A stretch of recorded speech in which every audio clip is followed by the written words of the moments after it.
Everyone. Happy Halloween, happy autumn, happy painting the puppy Cerberus day. For those who don't recognize it, this is the puppy Cerberus from the Hades game, which I really love playing. So I'm going to be painting that today. I'm going to be trying to keep it accurate to the game, but there might be some slight differences. Hey Chai, welcome in. I hope you're doing well. But yeah, this is what I'm going to be working on today.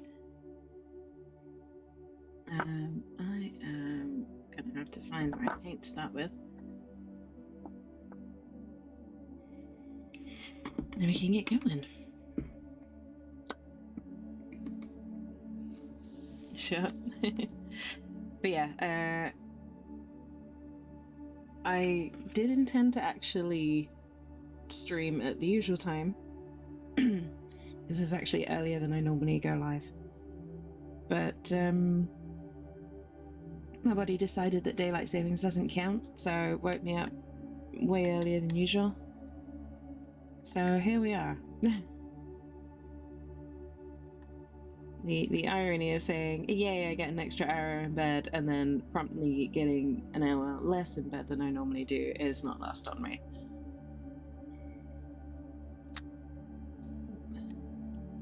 Did I actually click that in? I think I did. But we're just doing... This probably won't take... It won't be the longest project I've ever done. I'll probably finish this today. But it'll be nice to do. And we got some nice atmospheric spooky sounds as well. Indy, Jen, welcome in. Little babies, yeah, this is the baby Cerberus from Hades.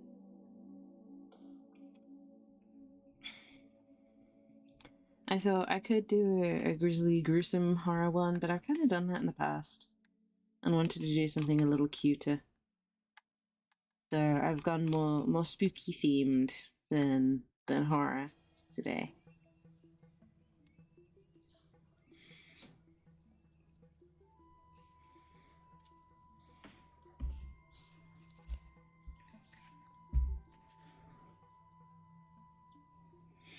But I hope everyone's having a good weekend.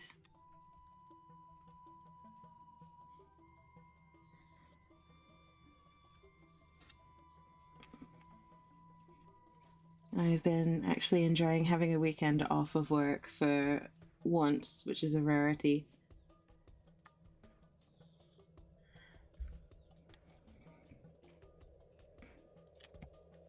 I think that's actually not properly glued, so I'm going to take it off just to make my life easier.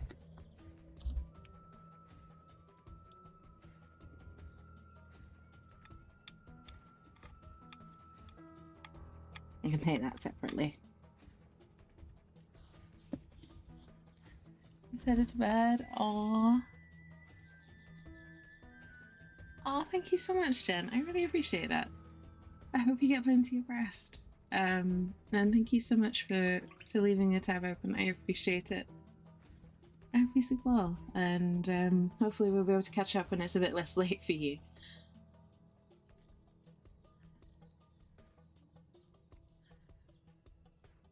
Hey, Bass, welcome in. How you doing?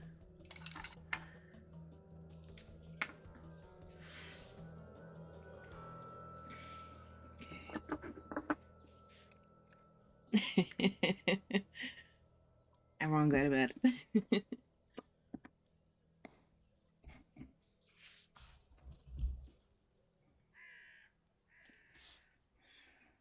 Okay.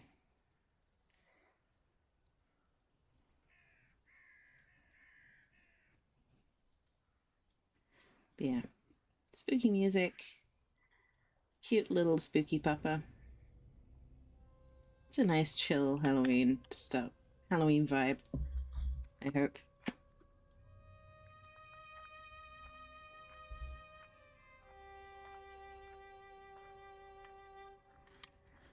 So I'll be referring back to a couple of screenshots that I've got from the game, just to kind of help me with colors and things like that. I will get them as close as possible, but there will be some differences just because, you know, I don't have access to exactly the same amounts of colors and stuff.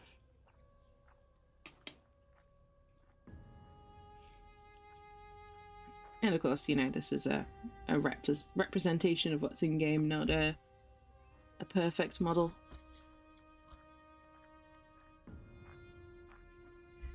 But it's so cute. I couldn't resist. And I've had this for a while. I've just been waiting to paint this.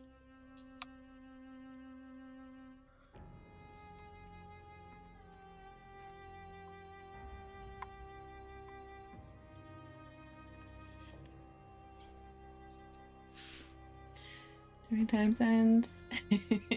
Yes. Yes. Don't worry, I am more than used to different time zones. Just gonna get even more fun since daylight savings kicked in last night for me. So it's actually an hour earlier for me than I would normally stream this. But apparently my body hasn't quite worked out its daylight savings yet, so here we are.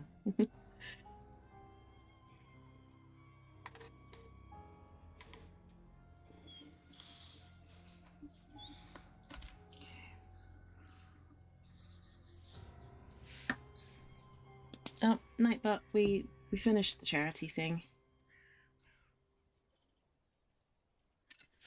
You can still donate at that link if you wish, but I'm not actively raising money, so I'm going to turn that off for you all so you don't get pestered by Nightbot or stream.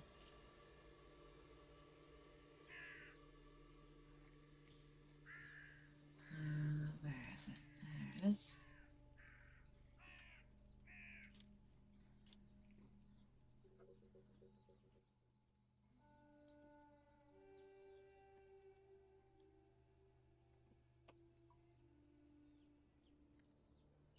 Okay.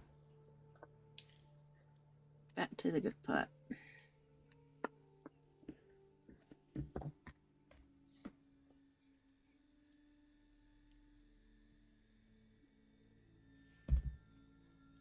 Where did I put my brush down? Is this one I was using? No, there it is. Oh.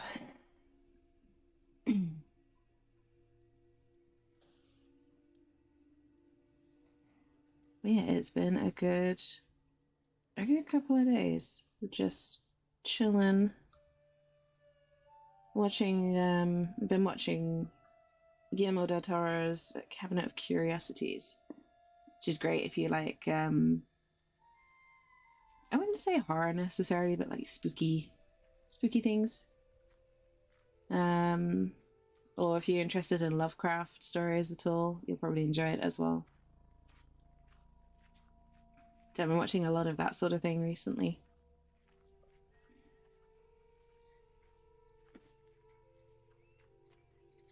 Just generally taking it a bit easy for the past couple of days.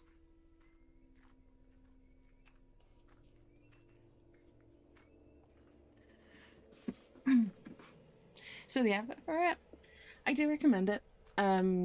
It's kind of an anthology series, which I didn't get from the ads, but it is an anthology series, so there's a few different sections to it. I've not finished it yet. But it's been good so far. I've enjoyed it so far.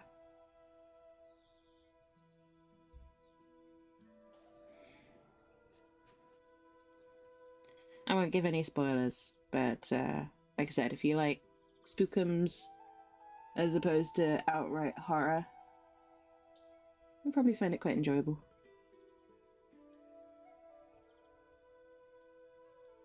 The ones I've seen so far have been more atmospheric than anything else.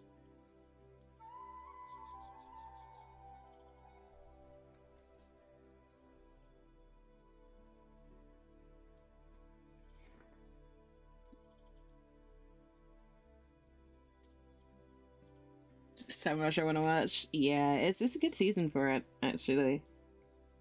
There's a lot of good stuff that's come out recently, which I love, because I've been rewatching the same stuff, and it was starting to get old, kind of quick.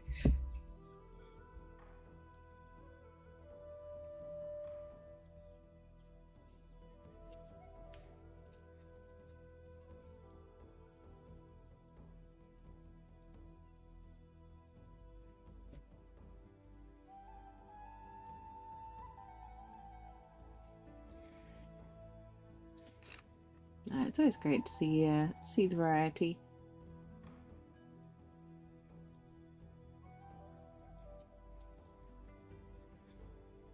For me, this is the best season because you all know I love my horror films. So obviously they all come out around this time of year.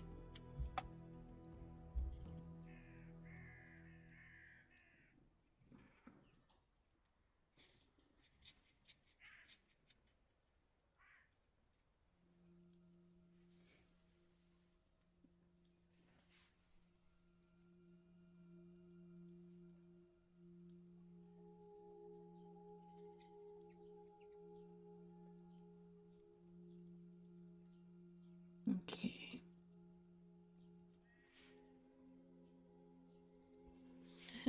Sharkwolf, good morning. It's 25 past 9 for me. I'm in the UK.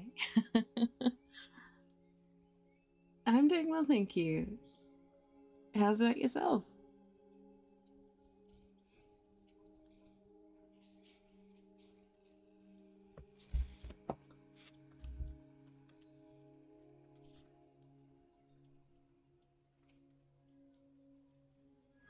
Like I said, I normally would stream this starting at 10 a.m. my time, but daylight savings messed all that up apparently. So here we are.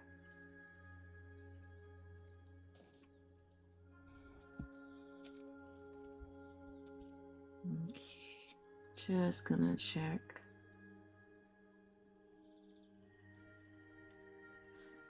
Just gonna drag that color in just a little bit from the edges, just so it doesn't blob at the bottom.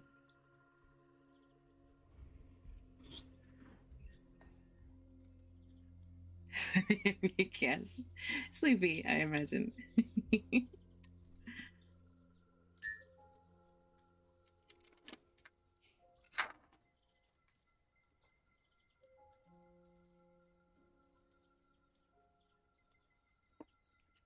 Really?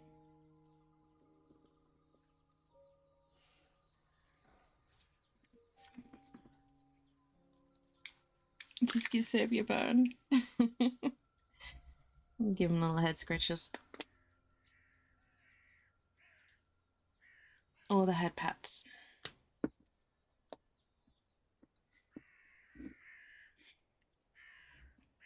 And I also need to remember to paint the backdrop for him. So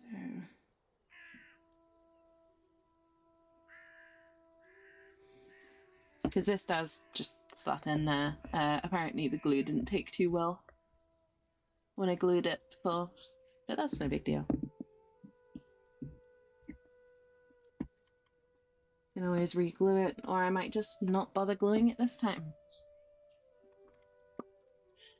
Feed him loyalists. We'll feed him, I don't know, Mega's bones, maybe.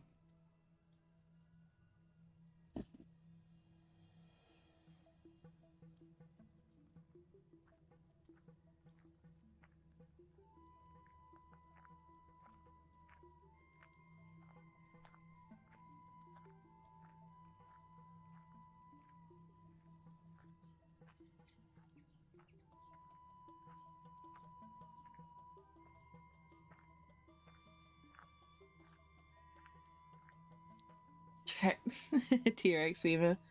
I bet he would love that. You beat Hades after 13 tries? Nice. That's impressive.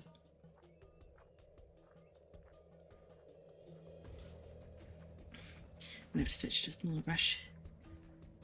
I was exploring. I like exploring Hades more than actually trying to beat it.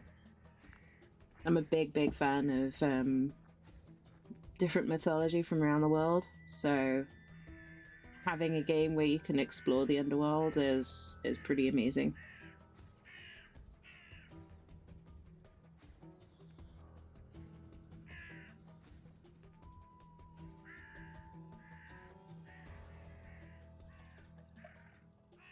I've done a lot more than 13 tries, I can tell you that.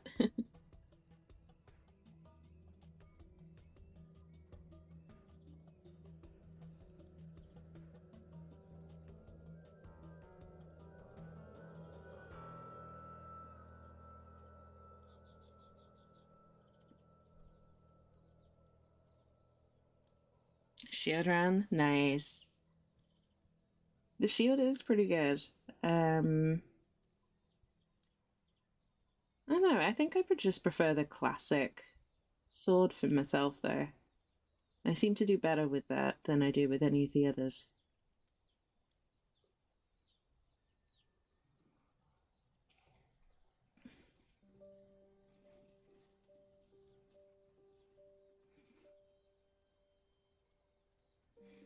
But I did get kind of hard stuck on Meg for ages.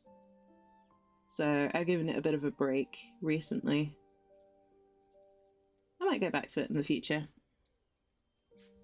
But I was getting frustrated, which is never a good thing for games like that.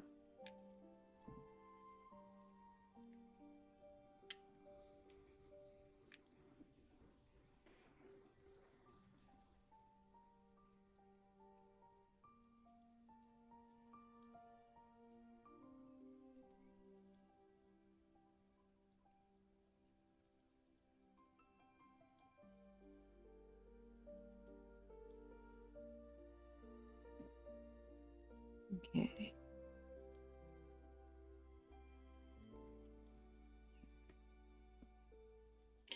Just knowing there's similar. Yeah, it's obviously it's not going to be perfectly accurate.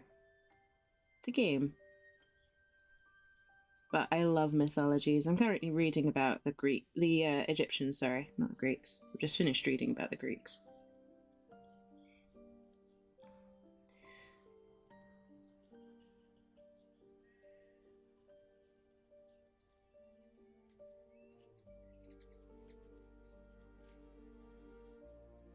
But I actually studied Latin as well at school, so I've been able to read some of the myths in original Latin, which was interesting and completely overrated, but pretty cool as well. It was a cool feeling.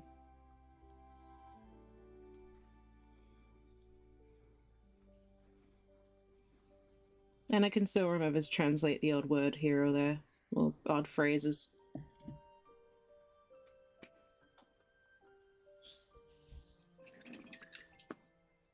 My Game Pass? Time to play Valhalla, nice.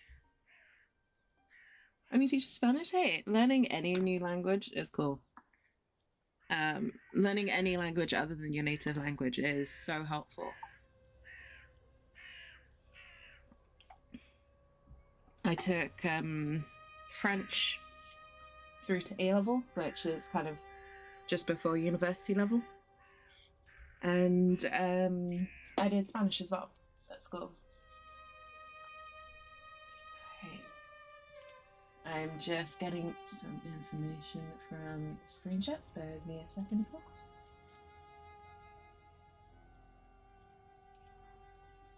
Okay.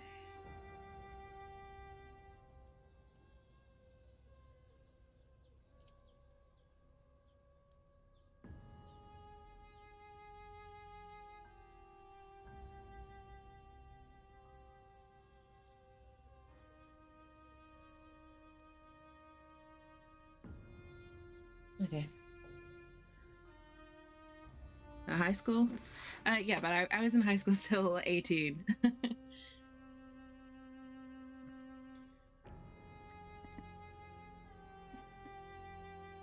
The UK system's a little bit different, but even so, my schooling was a little bit non-traditional.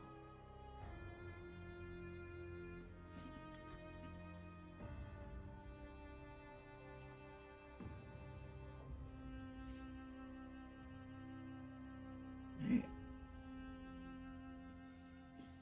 Gonna have to kind of make this bit up a little because I can't find the equivalent in game.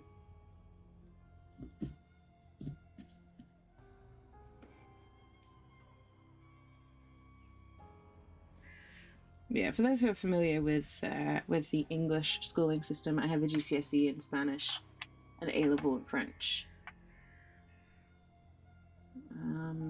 I don't really know what that equates to in other qualification terms. But GCSEs, we take it to 15, 16. A-levels, you take it 17 and 18. Then you've obviously got university degrees, you know, your undergrads, bachelors, all that jazz.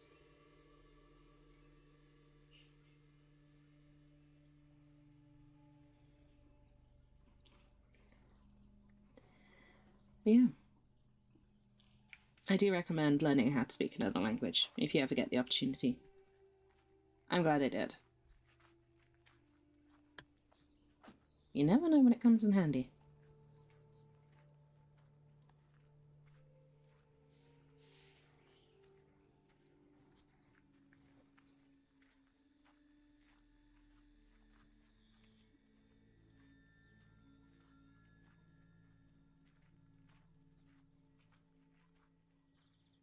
Okay.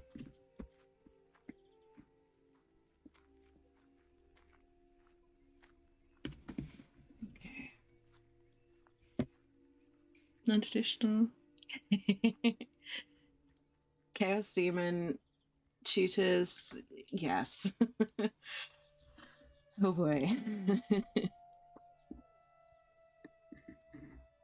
My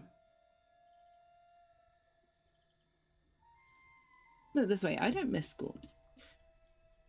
I love learning, and it was never the exams that were the difficult bit in school for me.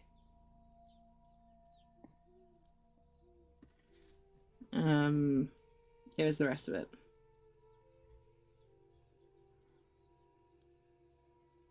So I don't miss high school. I do miss university to a degree. University was probably was probably one of my favorite times.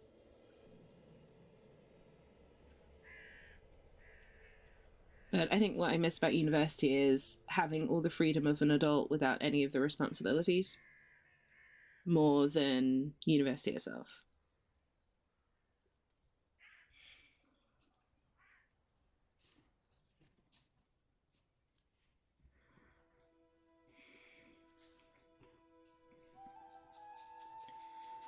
Because obviously at university, you don't have to worry about a job because you get loans and stuff to cover that.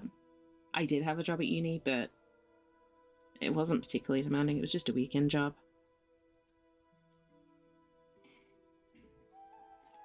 You know, you don't really have anything like curfews or anything like that.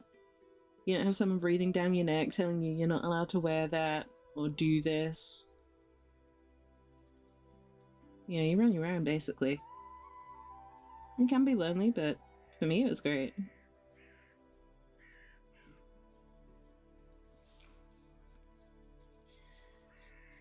You didn't have things like taxes or anything like that to worry about.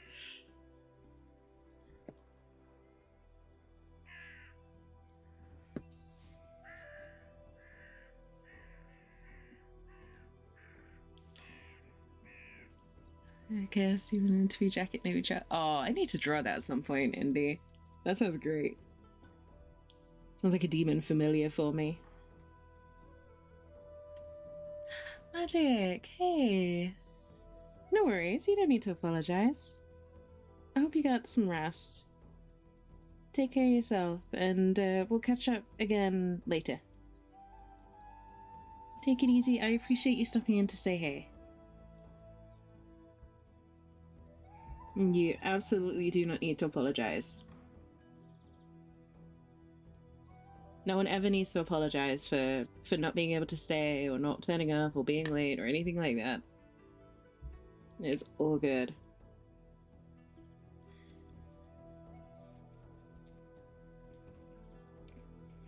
I just appreciate the time that you do spend here.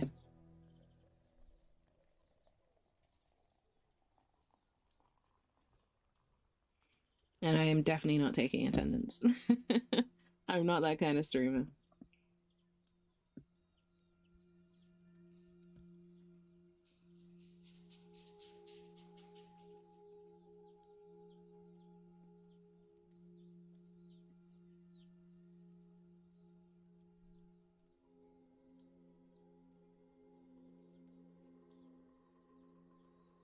Okay.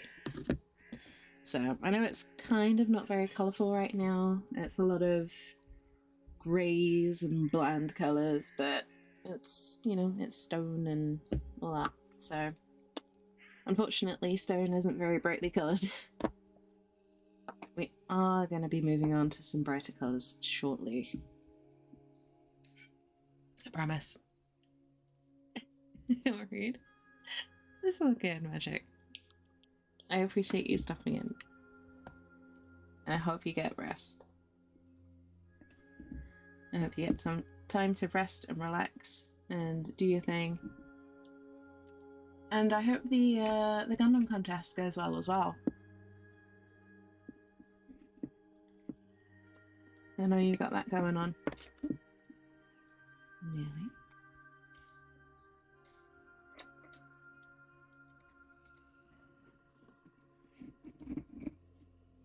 Let's get some colour on this, shall we?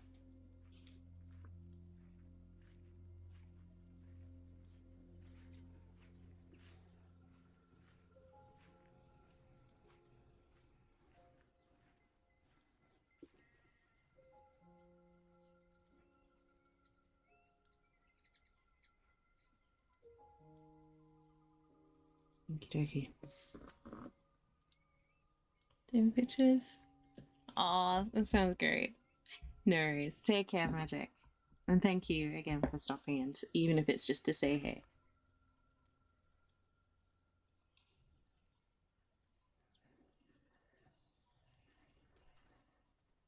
Okay. We got this little puppy to work on. So for those wondering, this is just a model that I found on Etsy that someone's 3D printed up. So it's not from an official site or anything like that. But I was very impressed.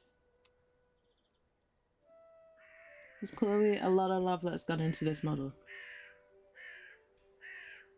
So I'm hoping the painting will do it justice.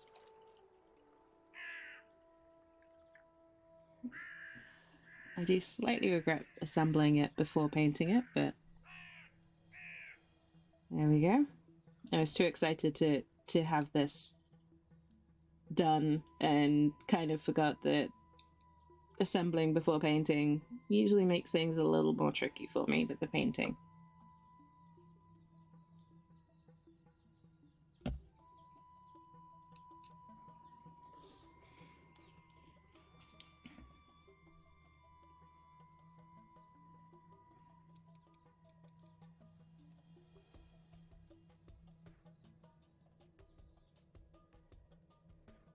Okay.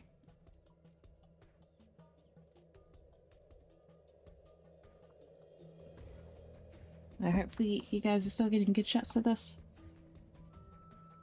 Let me know if the model starts wandering off a frame. This is a bit of a bigger model than I'm used to using.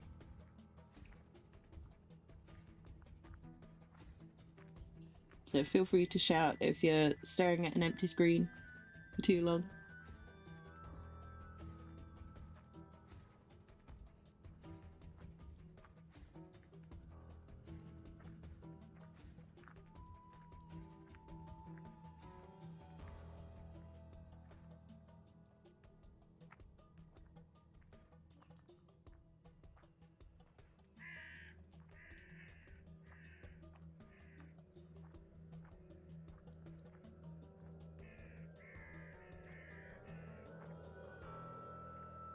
Okay.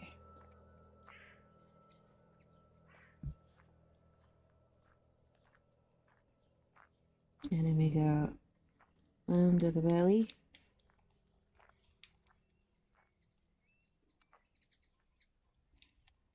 I do think Cerberus is probably one of my favorite parts of Hades.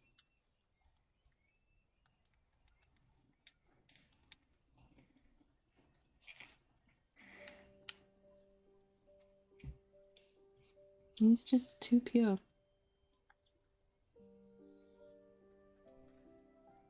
What's not to love about the massive three-headed fluffy guardian of the underworld?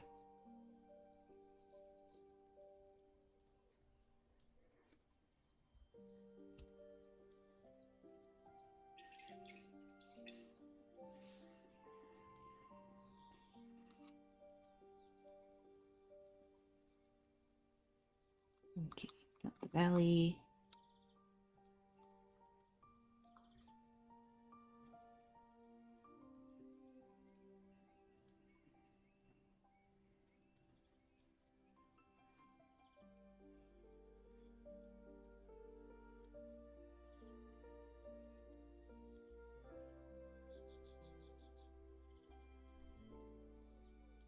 Okay.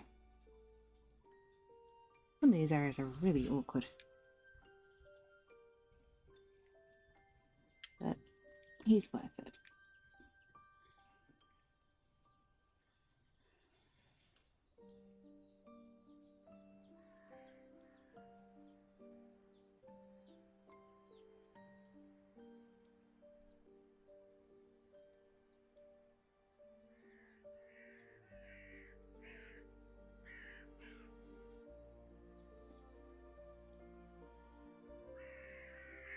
Alright. But it is Halloween weekend. So Halloween is actually one of my favorite holidays because I love, obviously, as you know, I love horror films, but I love, folklore and legends and things like that too. And everyone always seems to have a little more time for them around this time of year.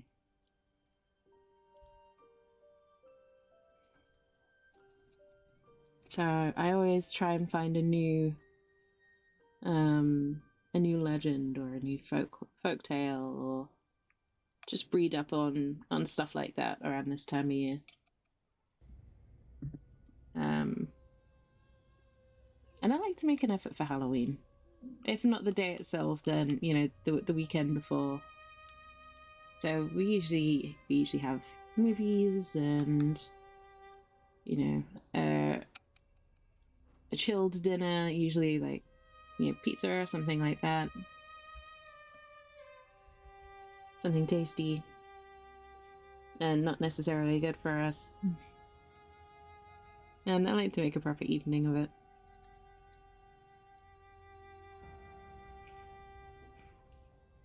So I'm going to be watching horror films tonight. I think we're going to do nachos. Big old nacho plate. Some trick-or-treat sweets. That are not trick-or-treated but just bought from the shop. But still, it counts.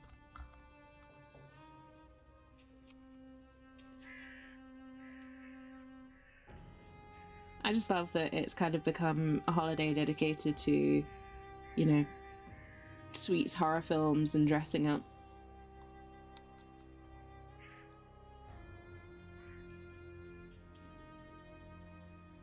And that's it. No extra nonsense.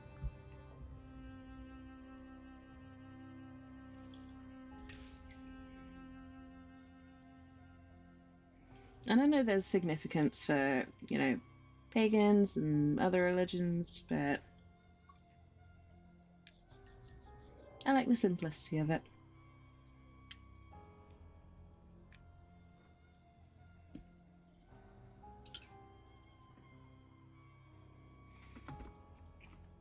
And again, I appreciate that in other areas of the world it's celebrated differently.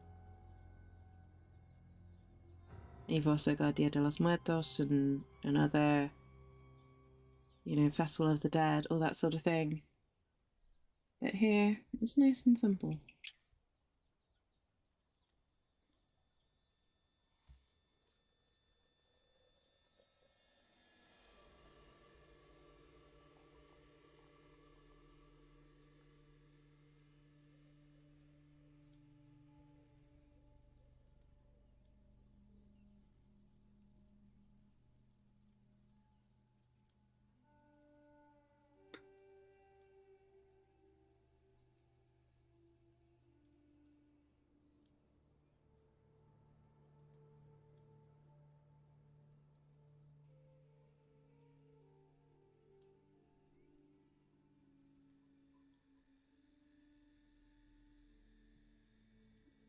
Okay.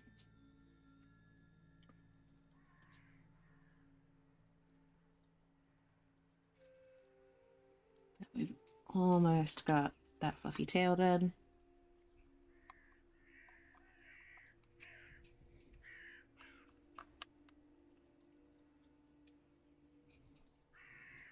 So because the game is kind of cell shaded even. um, I'm probably not gonna go into too many highlights or anything like that with this. I'm gonna kind of keep it quite flat color, to try and emulate that a little bit.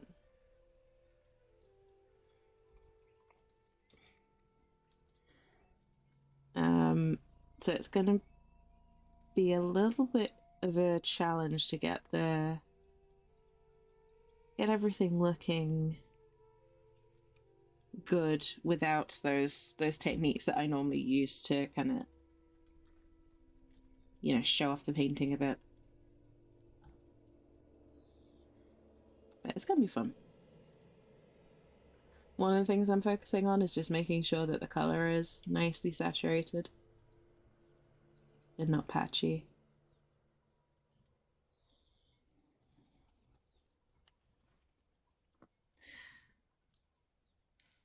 Daco, welcome in. Warhammer? Not today. No, today we've got Cerberus from Hades on the desk.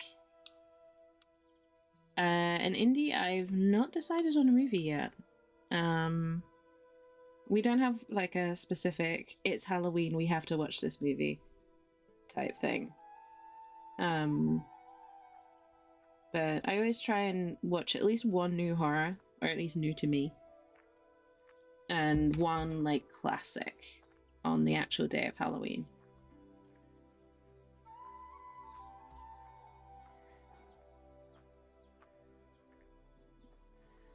And by classic, I mean like, you know, Nightmare on Elm Street, or, you know, Halloween, or Friday the 13th, you know, those kind of classic horrors.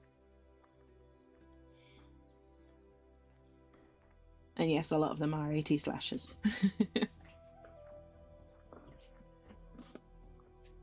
Fun size Mars and Sycophants, yeah, that kind of thing. That's the kind of thing I'll do. Except we're doing fully loaded nachos as well tonight, which is gonna be fun. Claire, hello. Come in, lovely. How you doing?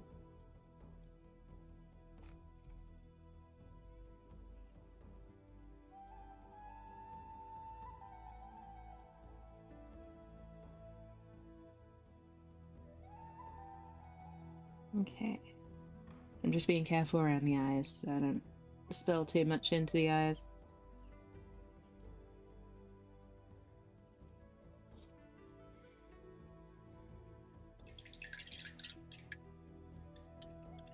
Hello, tired. Aw. I'm doing well, thank you. Other than daylight savings messing with my sleep schedule, I'm all good. I'm at way earlier on a Sunday than I would be normally. Which is why I started stream so early. But yeah, I'm doing well, thank you. Talking about Halloween plans. It's one of my favorite holidays.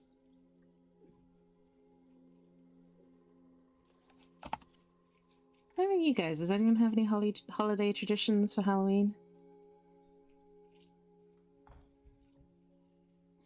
Or whatever day you celebrate on October 31st?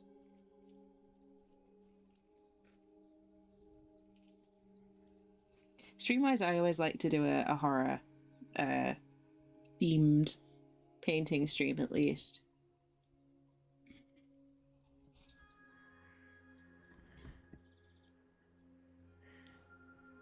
9 instead of 11? Yeah. Hey, Epic, welcome in. I try to start these at the same time, but I woke up at like a little before 8 a.m. this morning. So it just kind of, I was just sat there. I just sat around doing nothing and was like, I'm just gonna stream. I'm just gonna do it.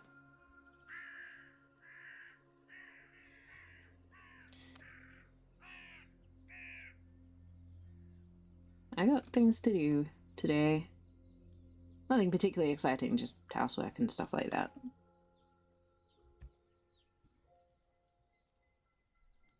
And there's no point in wasting time just to hit an arbitrary schedule. It's not super big. Boo. Well, it's not super big here either. I just like Halloween.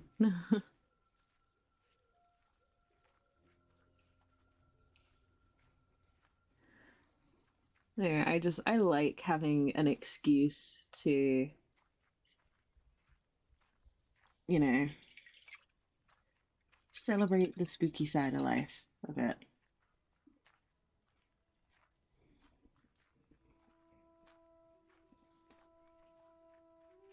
Halloween used to be one of the few nights that I would always go out as well, like out drinking. But we kind of stopped doing that a few years ago after, like, partly after the group that we usually went with kind of dispersed across the country, but also just because we didn't really want to go out and deal with drunken idiots on a weekend anymore.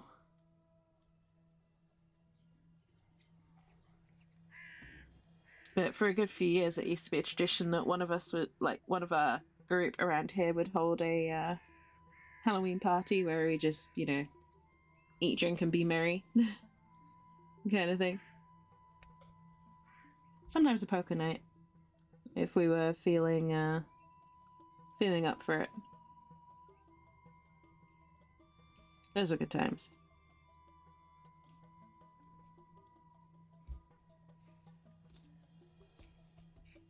That's right. No, yeah, it's a good holiday, in my opinion.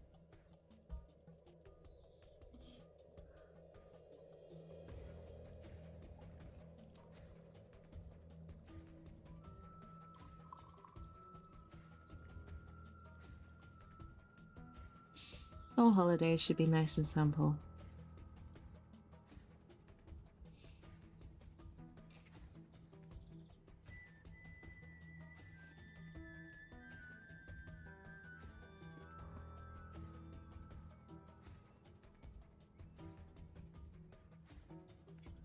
But luckily we don't have too many trick-or-treaters around here. So we should have a fairly undisturbed day. Or evening. As well. Which is one of the few advantages of living in a neighborhood like the one I do. No one comes trick-or-treating around here.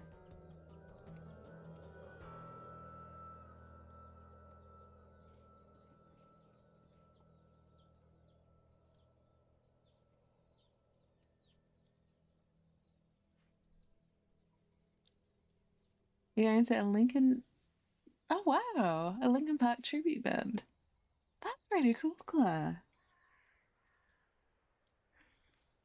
Have you seen this particular tribute band before, or is this your first time going?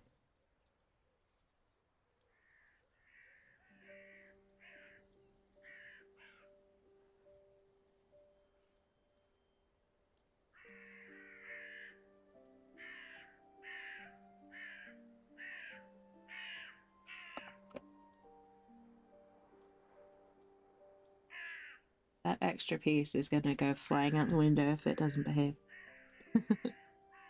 He's catching the back of the piece that I've got in my hand. Driving me a little bit loopy.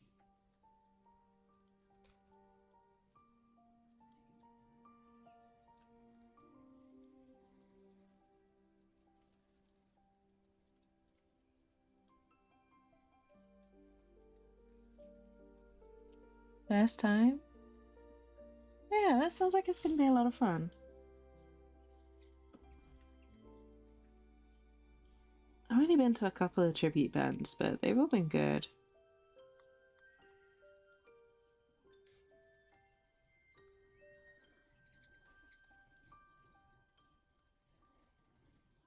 It's usually at least a good laugh.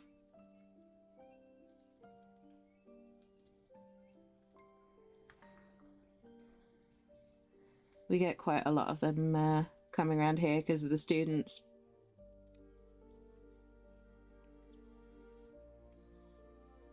So they play all the unis and whatnot.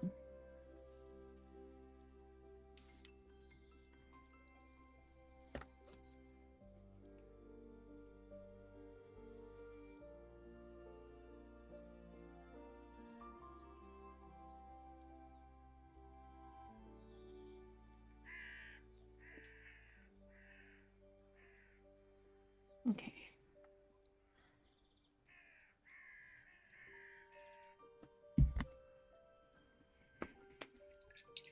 Hey, Snowy Fennec, good to see you. I hope you're keeping well. How was Digimon Survive? I saw you playing that earlier. Tickets weren't super expensive? That's even better. Yeah, it'll be something different. I hope you have fun.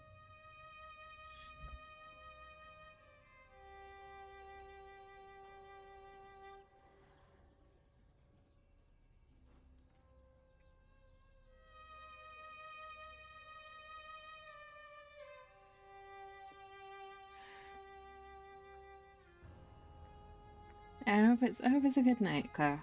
I really do. Definitely sounds different.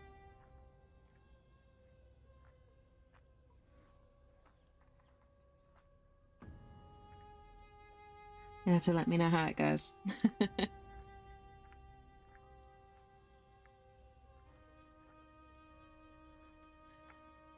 You're good? You doing okay? I'm glad to hear it. I'm really glad to hear that. I'm doing well, thank you.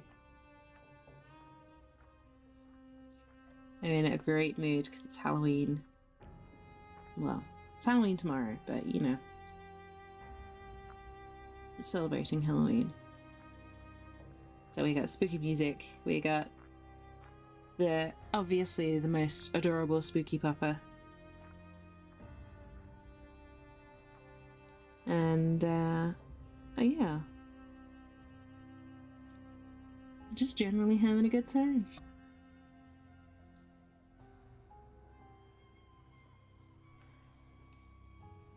I'm doubly excited because I get to order my new rig tomorrow. So within the next couple of weeks, I should hopefully have a whole new PC to work with, which is going to be awesome.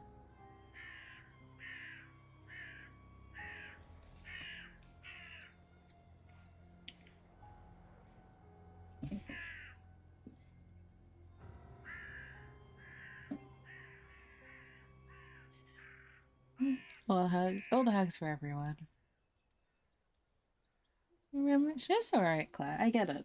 Like, you know, work, time zones, everything. You never need to apologize.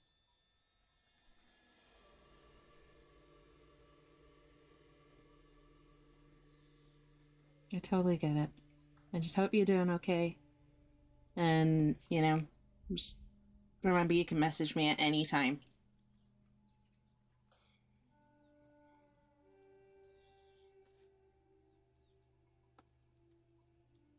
Yeah, new PC? Yes. I'm so excited.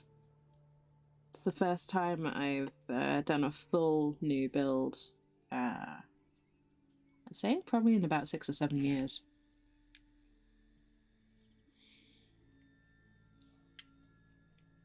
Yeah, I've gotten major upgrades for things like my graphics card. And I've had to replace components that went kaput, but I've not done a full new build from scratch for 6 or 7 years.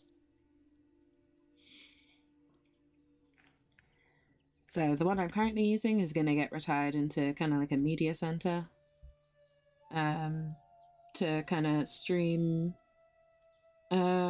Steam onto our TV in the living room, and also, you know, basically just kind of attached to the smart TV downstairs and help facilitate that working properly.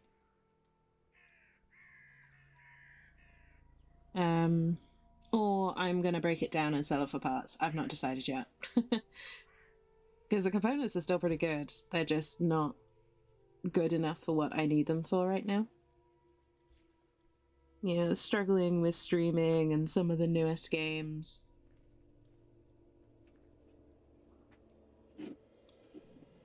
So, we'll see.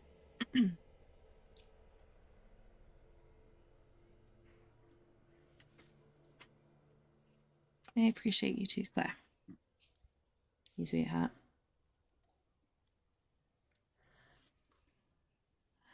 No worries, no. Thank you so much for stopping in. It was good to hear from you.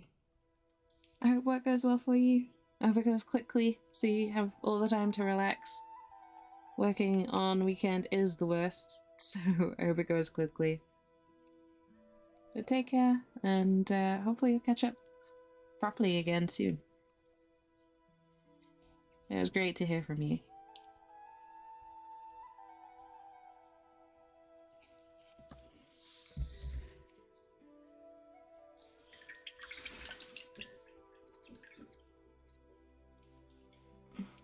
Okay.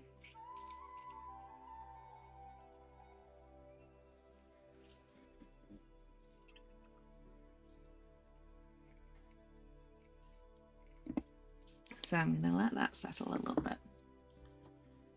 Bring this back for a few.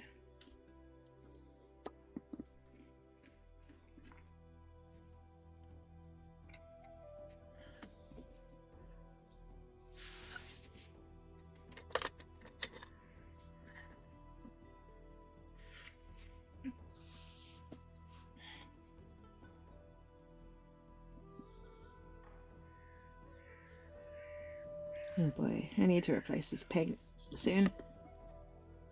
It's going super junky.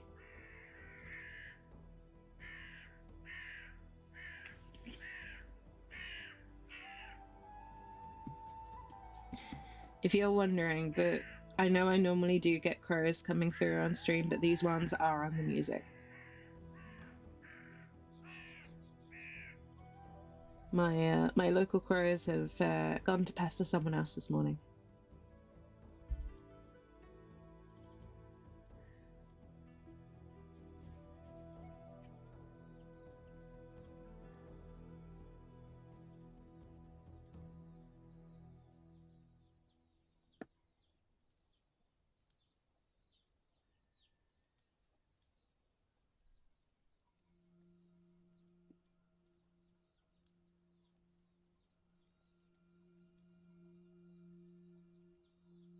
Okay.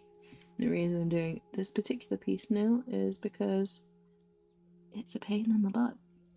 And if I overspill at any point, it's going to be easier to clean up now than later on.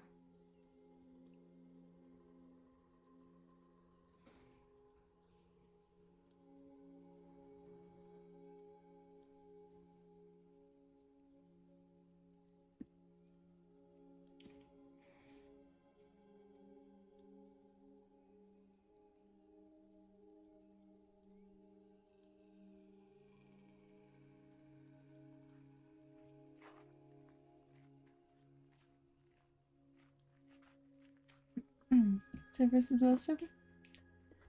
Yeah, I love Cerberus from Hades. He's such a cutie. Yeah, unfortunately, there's not too many good ambient, copyright-free, spooky music tracks available. Um,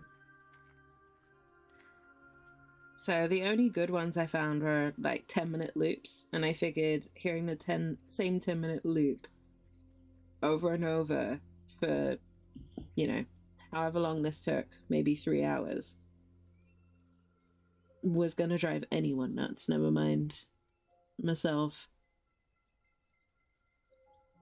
So this was the best one I could find.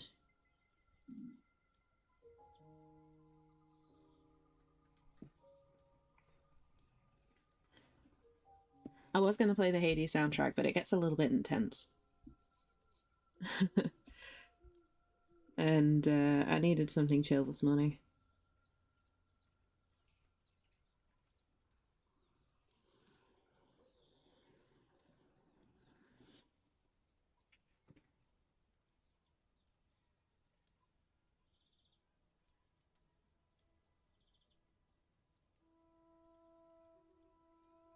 Okay. But I made a mess of this one. Not my neatest work.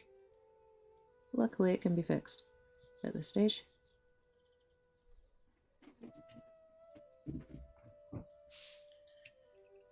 Is it Dex from Hades? Yes.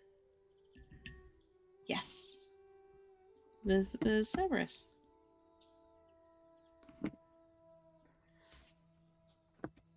Puppy form.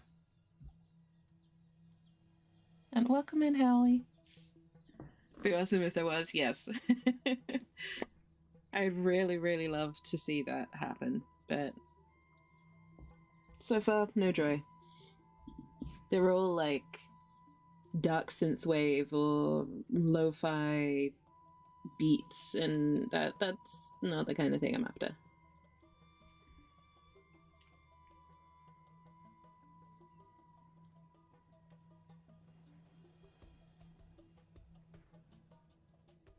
It'll happen eventually.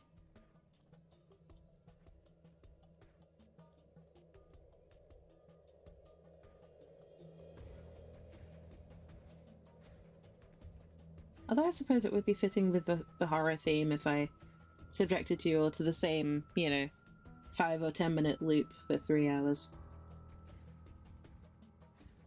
The true horror is the music choices in the background.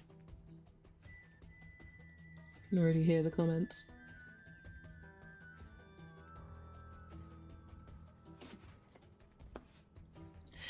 I've not beaten Hades at all. I can't even beat the first boss at the moment.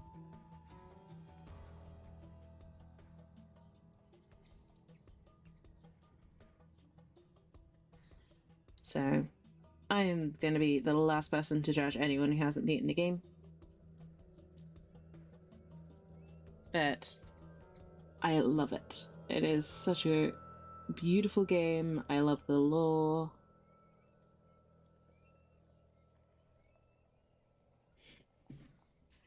And I love the design and the music. I think it's beautiful. I'm just bad at it. It needs an easy mode. I'm sorry, but it does.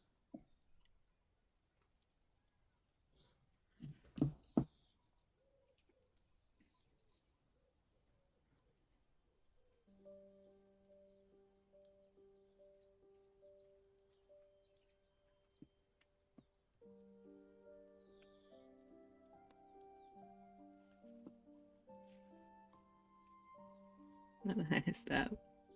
No, I've not been able to beat it. No, you, Claire.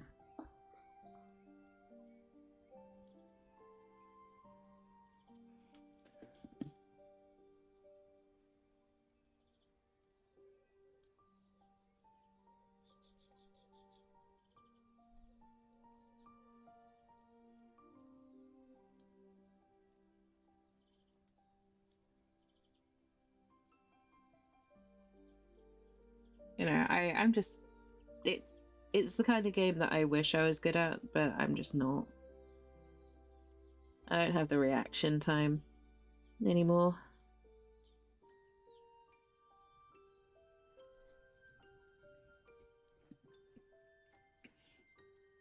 It's all good.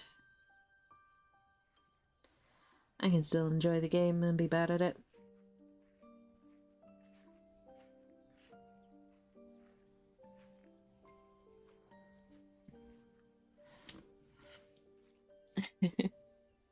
You're all incredible. For those who missed it, we ended up raising $200 for WWF, which is amazing.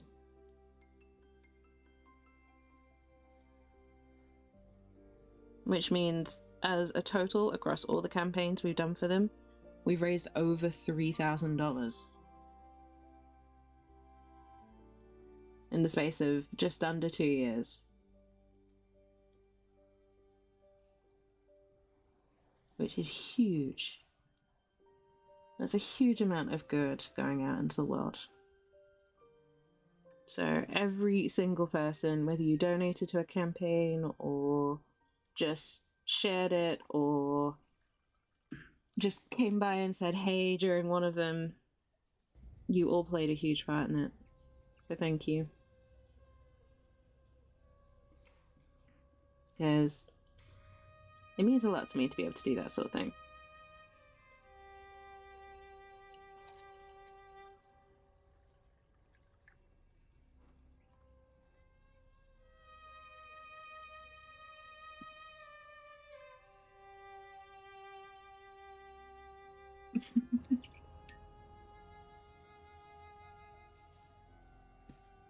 The most wholesome of heretics.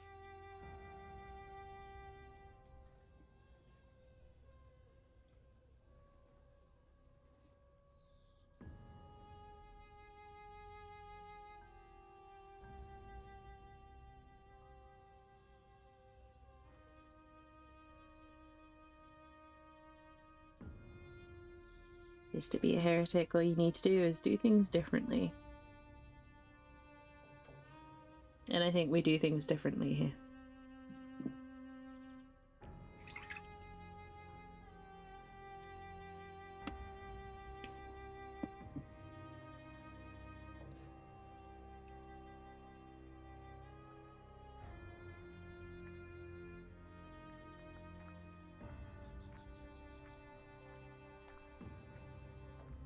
Okay.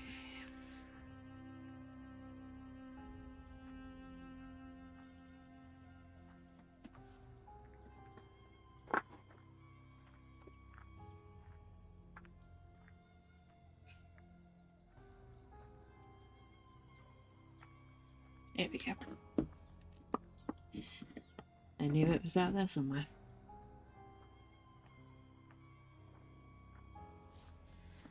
But yeah, next week I will be taking a little bit of a break. Not a huge one, but just I'll have a bit of a reduced schedule up next week so that I can recuperate a bit. But I will be doing more Call of the Lamb drops. I will be restarting YouTube streams. And there will be a painting stream as well. I'm not sure what we'll be painting next week yet, but it'll be something fun. I'm just going to have a look through what I've got and pick what appeals to me.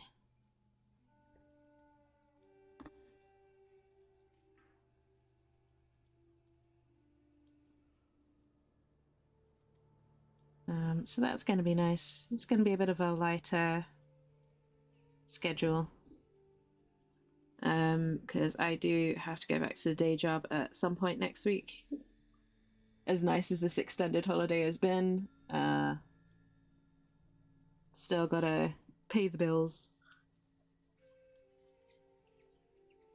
So that's fun.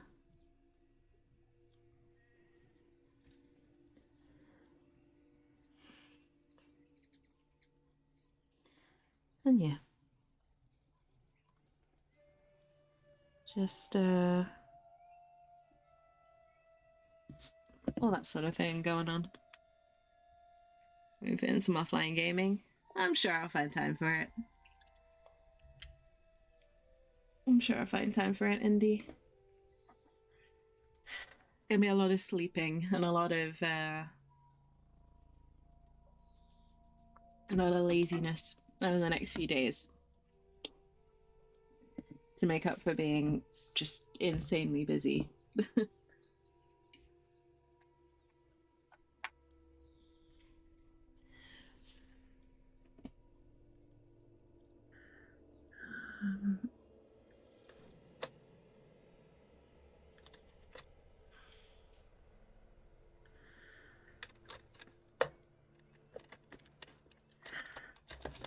Sorry, folks, I didn't get my brushes sorted. So I'm a little all over the place today.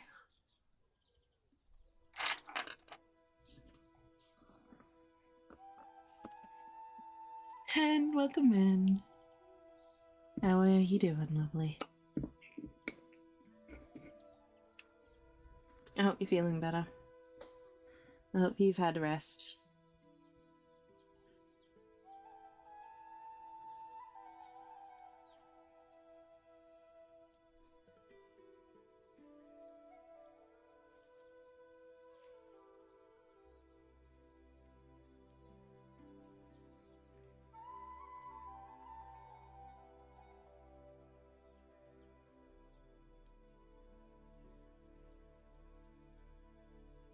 Okay, here we go. There's that gorgeous red that we were looking for.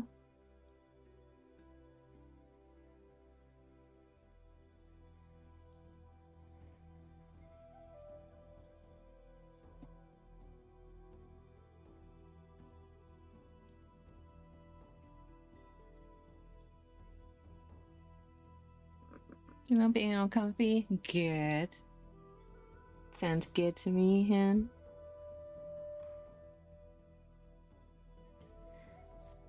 I'm doing well, thank you. Excited for Halloween, as always. Just having fun with a cute little puppy.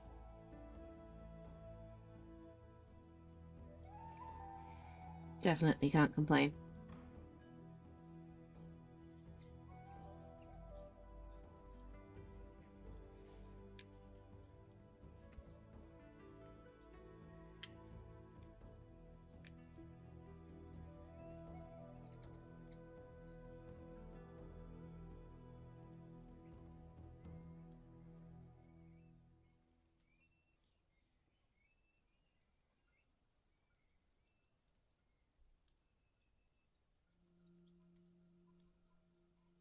Okay.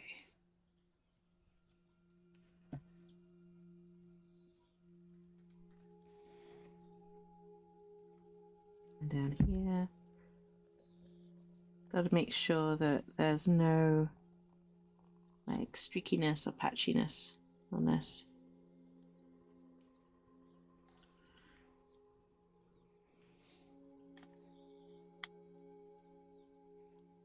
Sometimes it's what you're going for, sometimes you want a little bit of patchiness for texture, but on this occasion we're going for that nice strong solid block colour.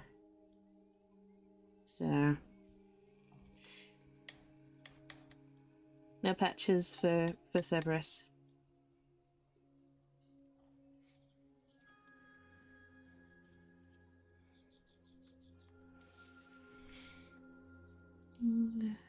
Debating on whether should order a pizza at 10 a.m. I mean, I can't judge. I ordered pizza last night, so.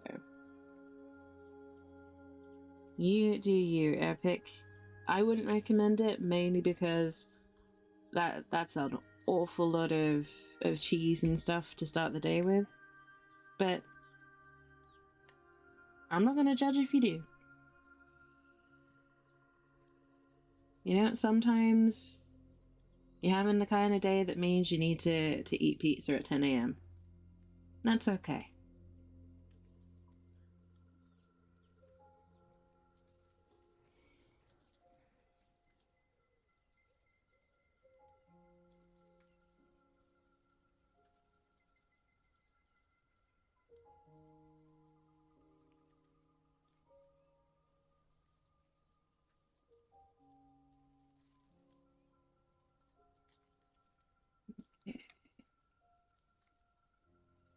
Aww. Look at him. He's so happy.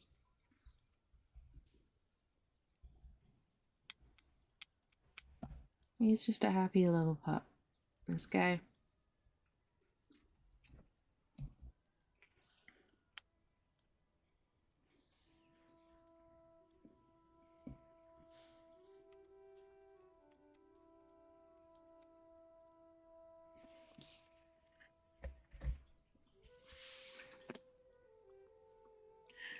I mean, on the plus side, Epic, you probably wouldn't need to order any more food for the day. You could just order a really big pizza and just eat it slowly over the course of the full day. So it's not ordering pizza first thing in the morning. It's being prepared for the full day, right?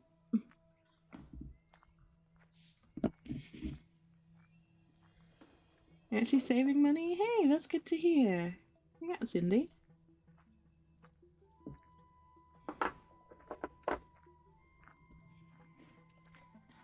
After November, well, basically, November is kind of written off for me because I've got a lot of expenses.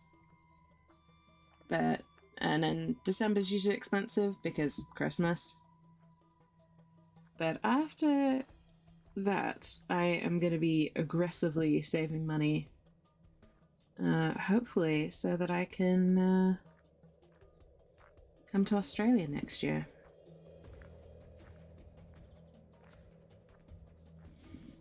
No, I can't guarantee it at the moment because who the fuck knows with financial situations. But we'll see. I would really love to come back.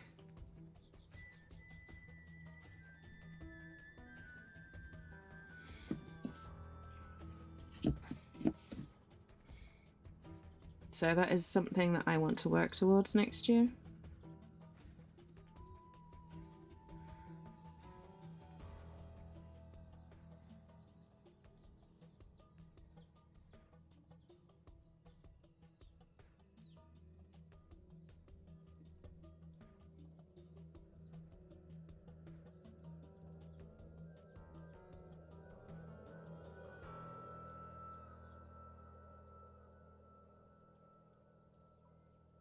I'm just going to be on a hardcore, nothing but the essentials kick.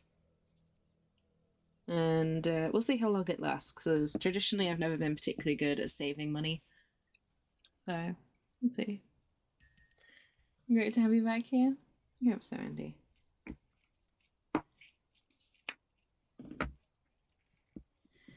At the very least, I want to sort my financial situation a bit more, so it's a bit more steady.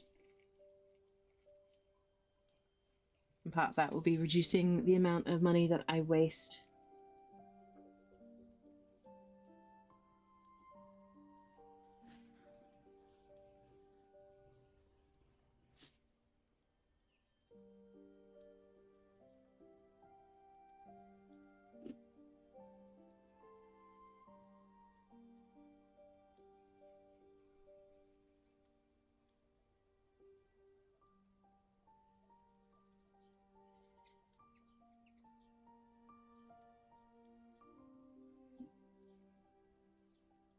Yeah, that's all next year.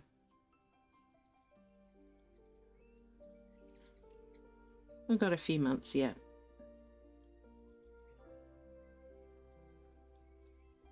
Well, I say a few, a couple.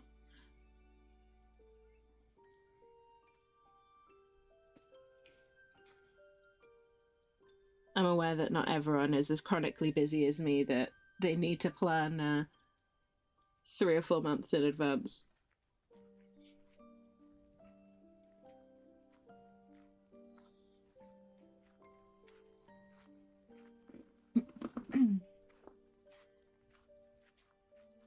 No one tell Kitty. Aw, Epic. Didn't you get yourself some food? I get that sometimes you don't feel like eating, but it does help. Even if you just get a little bit of toast.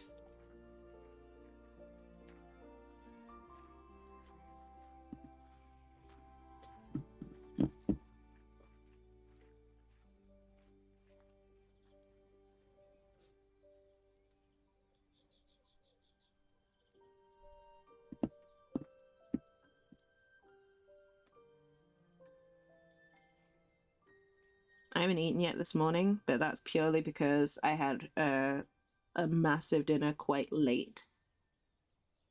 So I'm still full from last night. But I will be eating after stream.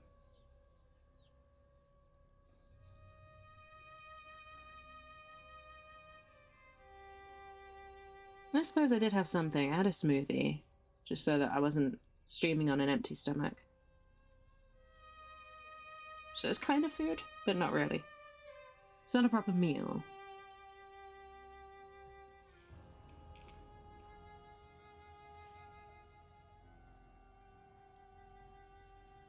But again, that is me trying to be balanced. Timing wouldn't match. Be funny if we were in Melbourne Airport at the same time.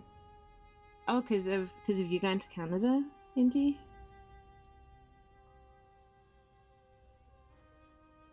Would be nice. But I'll probably head over for PAX if I can get there.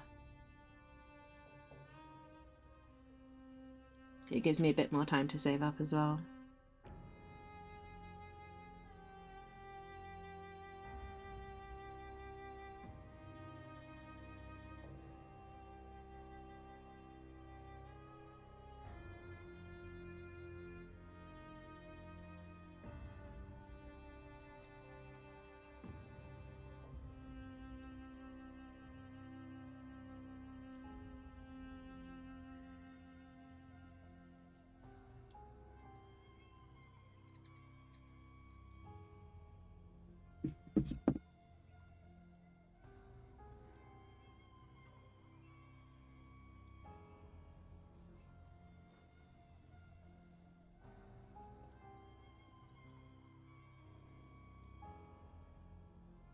Okay.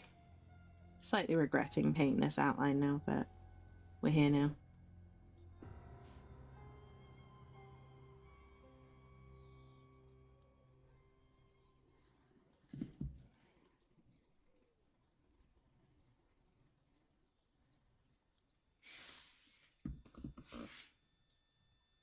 Imagine spending a month here.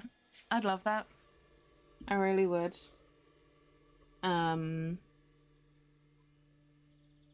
And if I could afford it, I'd love to go over and do like a couple of working holidays.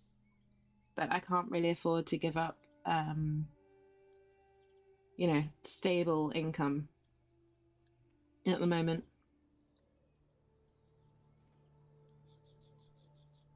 So,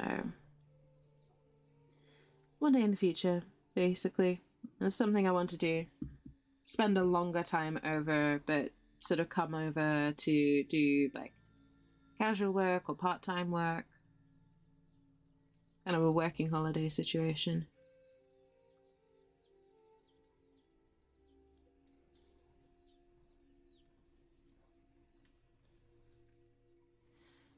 And you know, with any luck, one day I'll be able to come over and not have to go back. It's the dream.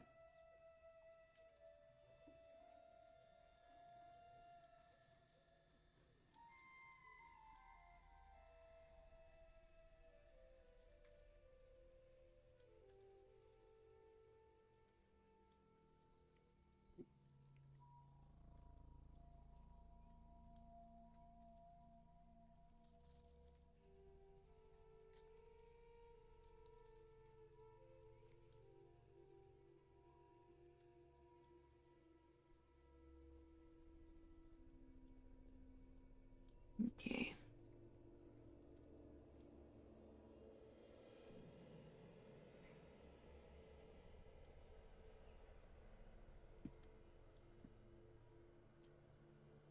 For the... Oh, Borderlands 3 has got some DLCs coming out. That's cool.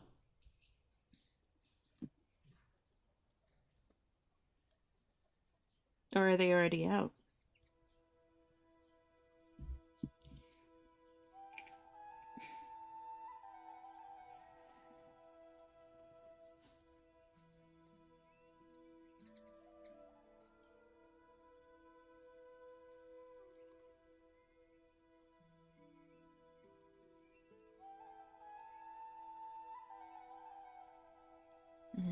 back on the grey trains.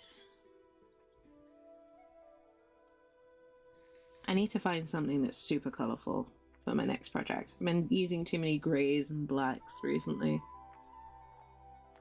in my painting. I want Technicolor.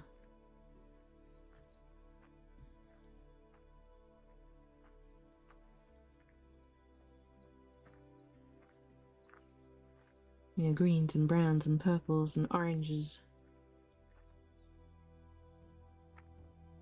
And blue.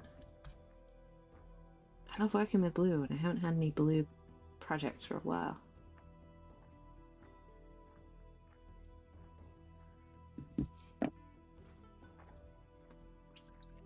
Could look for employment in Melbourne. I could, indeed, but my living situation wouldn't allow for me to be in Melbourne for an extended period of time at the moment.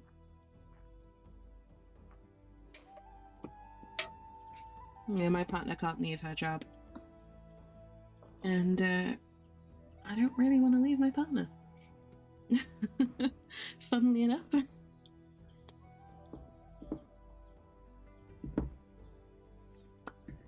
Because I have no issue with, you know, to be fair, my job, my day job, I could probably do remotely. I work from home, so I could probably just say, hey, I'm moving to Australia. Give me like 2 weeks off to do the move and I'll be back, kind of thing. But my partner can't do that. And I'm not about to leave them behind.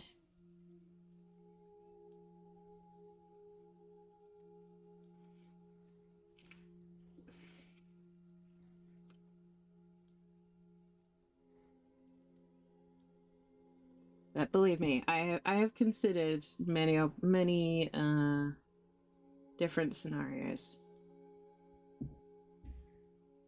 that would involve me being able to move. It's not something I can do right now, but it is something that is never too far from my mind.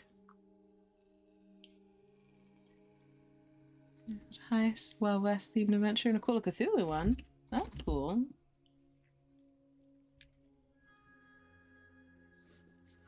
This way. There we go.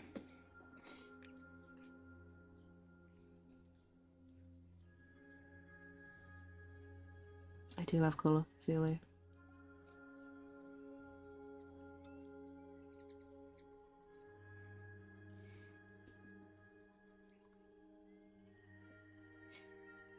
There's a Call of Cthulhu PC game, isn't there? It's one I should really look into.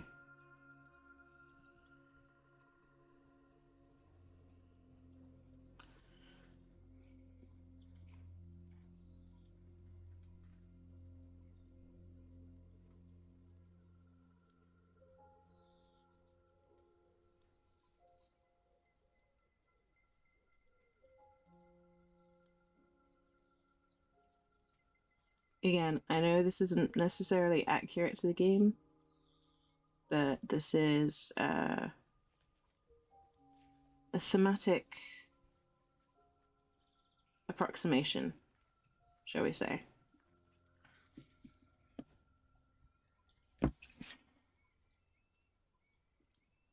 Space Casino.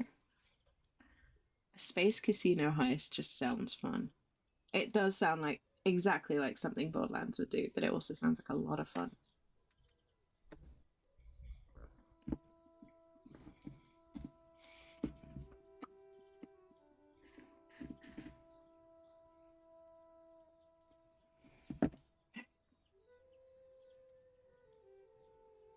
Freedom from the grey.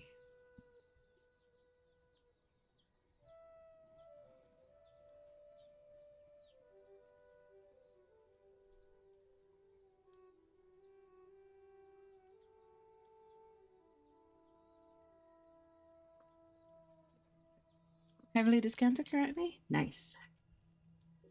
Well, I get paid tomorrow, so maybe I'll have a look. If my budget allows for it.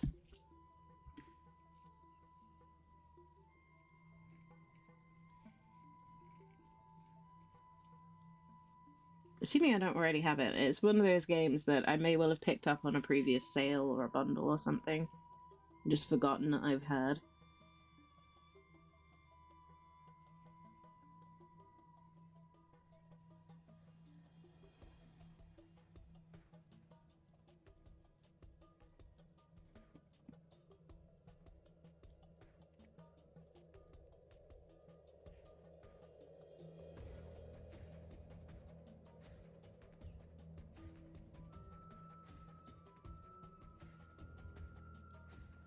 I don't know.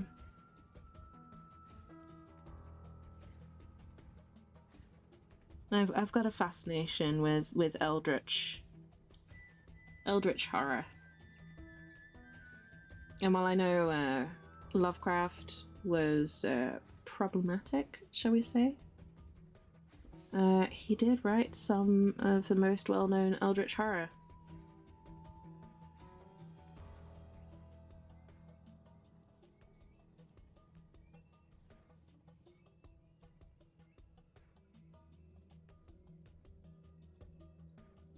So...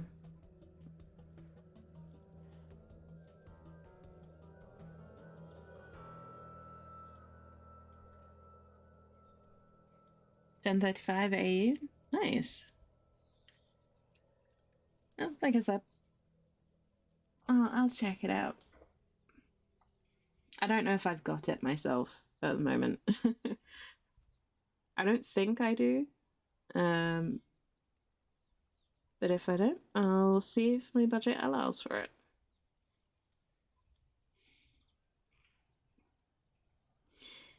As I do have a lot of games that I haven't played yet.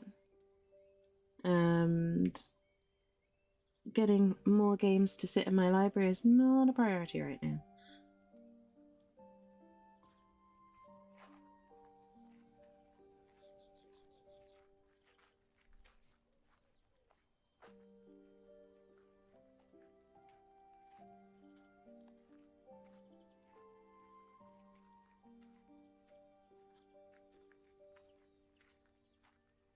Is the Steam Winter Sale on, or have we missed it already? Because I know that's a thing. I've been so busy, I've not really kept up with what's going on in the world.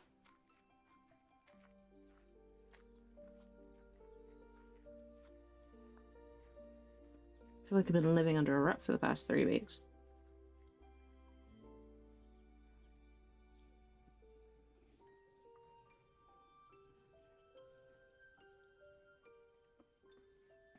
It says you do? Oh, sweet. Even better. Like I said, it's one of those things that I may well have picked up at some point and just forgotten that I already had. Because, that happens. Thanks to Steam sales.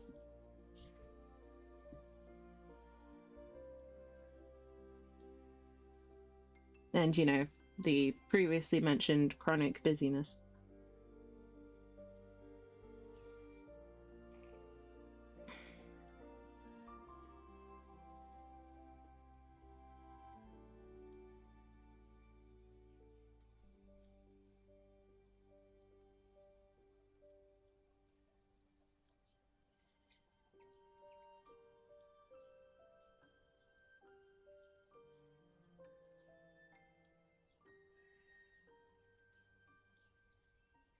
Paint is almost solid.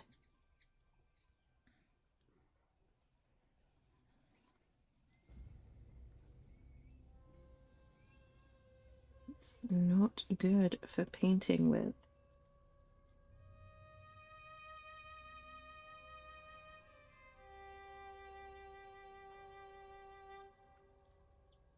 Engineering? Oh my goodness. Engineering your fucking limit? Oh no. Welcome, Incorrects. I hope that everything's going okay. Just don't hit the limit break. That's a bad sign.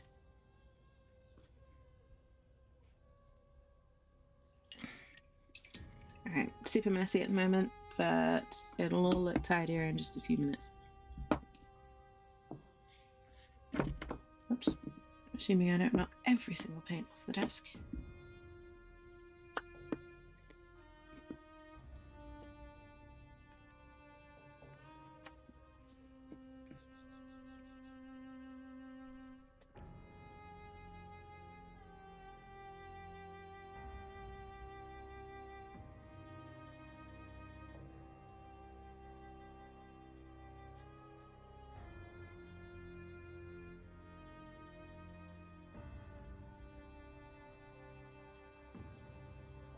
Village is on sale. I have to admit, I have been tempted. I have been tempted by Village. But I still have Resi 2 that my partner bought me that I've not played. So I can't really justify getting any more.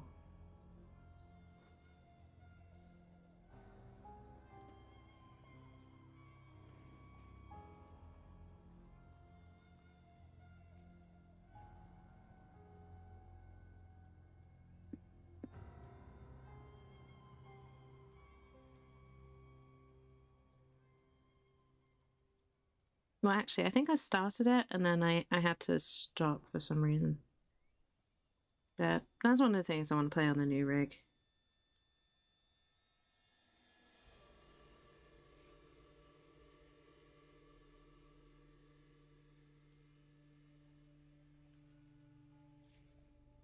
I've had to put off playing a few games because they don't run particularly well on my PC.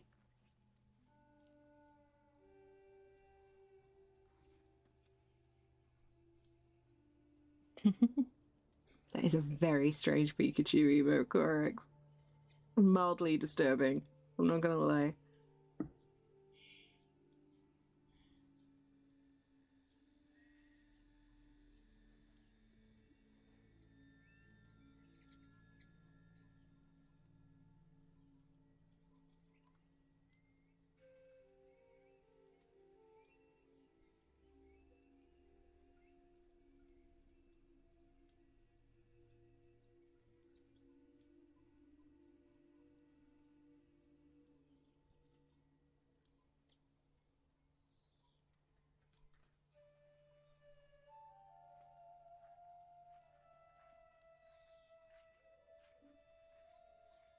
Okay.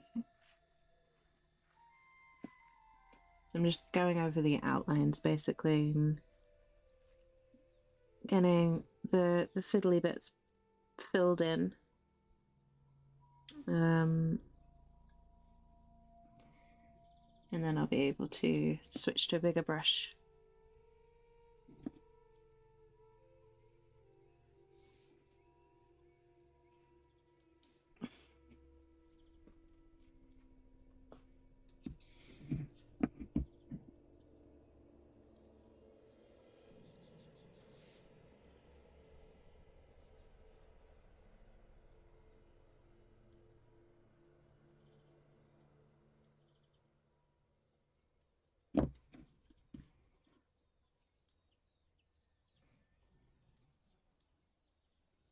Okay. I think I'll probably have to go back over some of these bronze bits. This is the world's fiddliest emblem.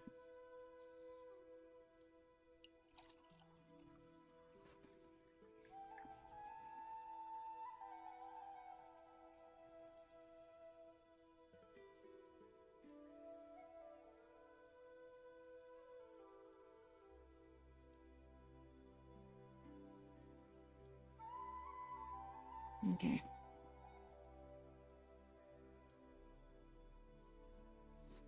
A little bit better now.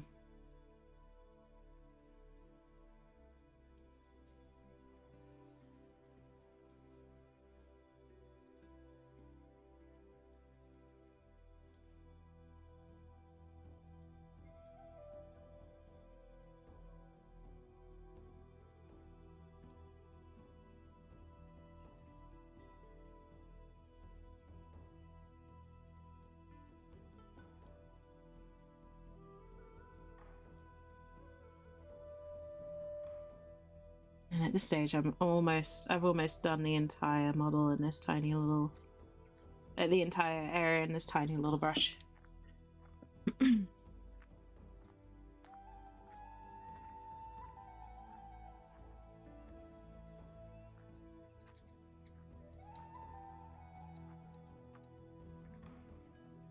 Yeah, there's quite a few games that I'm really keen to be playing soon. I know Dark Tide's coming out soon, and I really hope that I can play that on the new PC because I couldn't on my current one. And that is a game that I've been looking forward to, so I was really upset when it didn't work on my PC. There's a few games like Arc 2, just coming out soon, and Green Hell, which is already out, but I'd love to experience that in something other than potato quality graphics,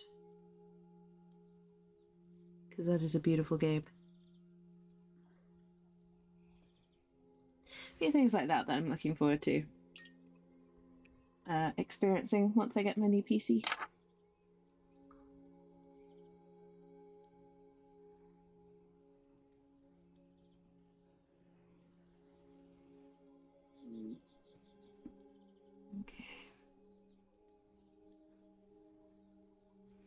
And I'll be expecting that probably around the middle of November, which will make my life incredibly straightforward once it arrives. Because I basically just have to plug it in and, transfer a few essential files over. That's it. After that, it's just installations. And I really hope Steam Cloud has saved these files.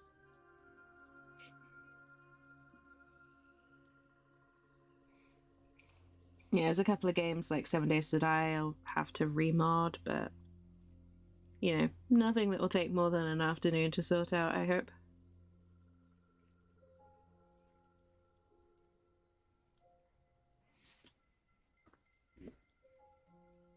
It'd be nice. Nice to have a bit of a fresh start.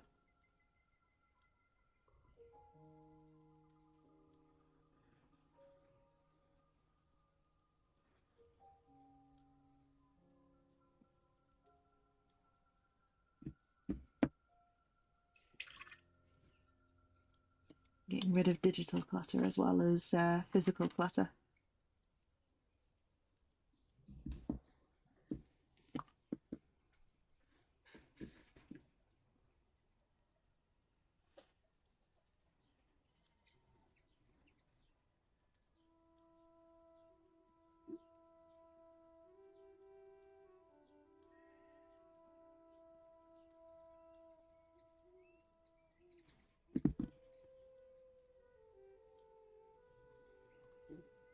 Okay.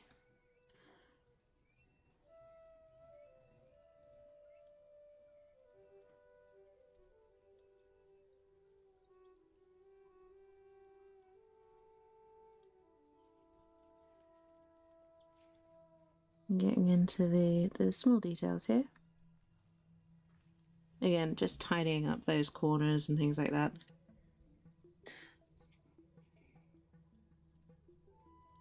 And one of the things I'm going to do very soon, I don't know if I'm going to get it done next week, because I do need to rest quite badly.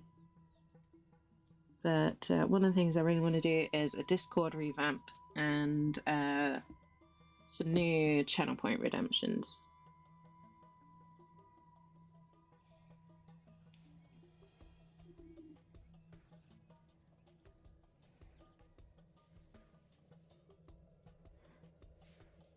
So that we can keep things nice and interesting. I want to start making more use of Discord. I feel like I've kind of neglected it while I've been working on, YouTube and Instagram and everything else. So I'd really love to get that started back up again. And give it a bit of a kick in the pants.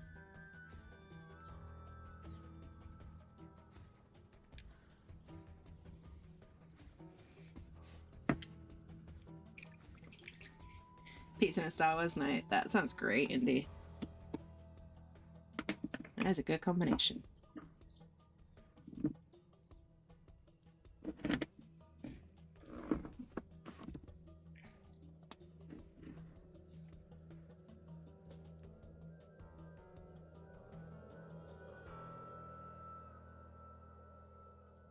Which Star Wars movie would you watch?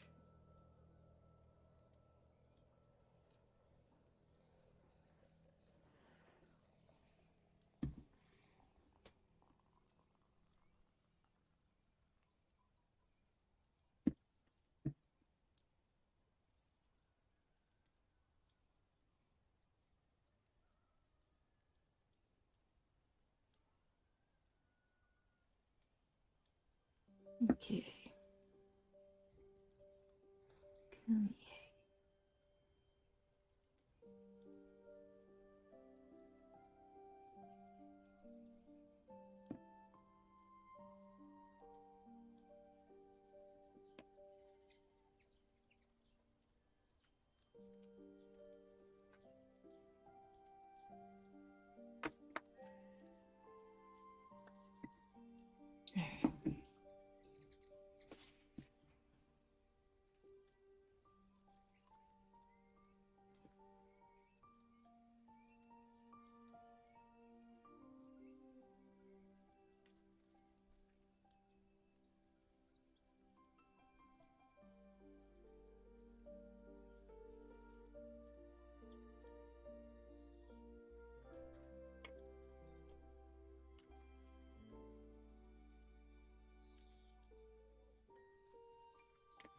For me, I do love Star Wars, but my favorite has to be Rogue One.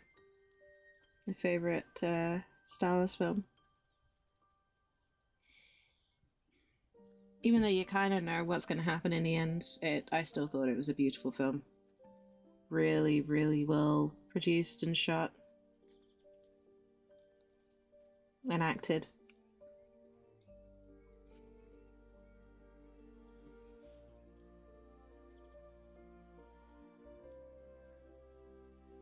It's a generally great story. So if you've not seen it, I do recommend that one.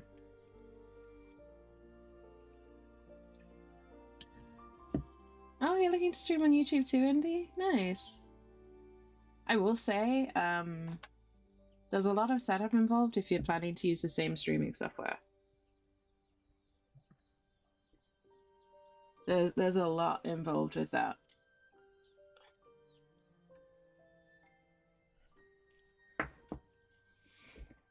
I was surprised at how much streaming from YouTube and Twitch via the same bit of software was a pain in the butt.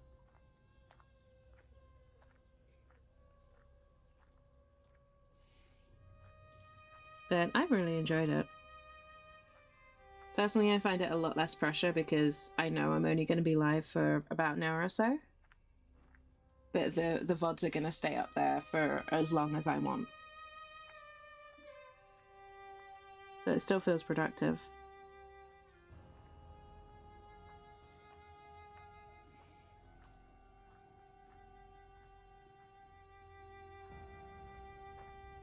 And you know, it's a nice way to get gaming content up on YouTube if you don't have time to sit down and dedicate recording time.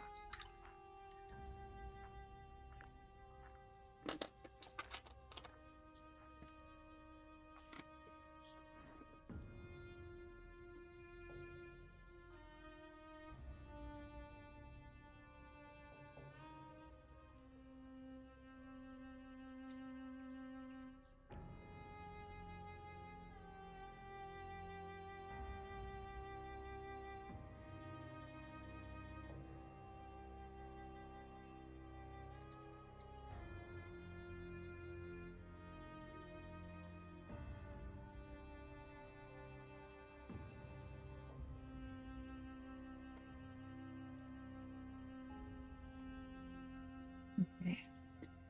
My channel growth has been almost non-existent on Twitch. It's growing on Twitch is tricky. Because there's a lot of changes going on with Twitch, and discoverability is potato quality. So, like, Twitch will always be my main platform because it's where I started. And unless like you guys all leave Twitch for whatever reason, it's where my entire community is. But trying out YouTube's been fun. It's been really cool to learn something new. So if you're interested in doing it, go for it, Indy.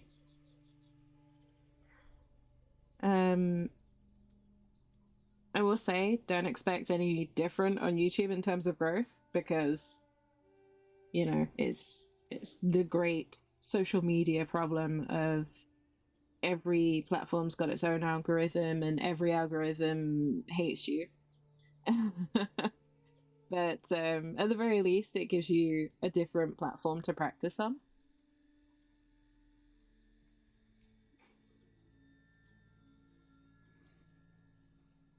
And you can always redirect people to your Twitch if that's where you want to be primarily.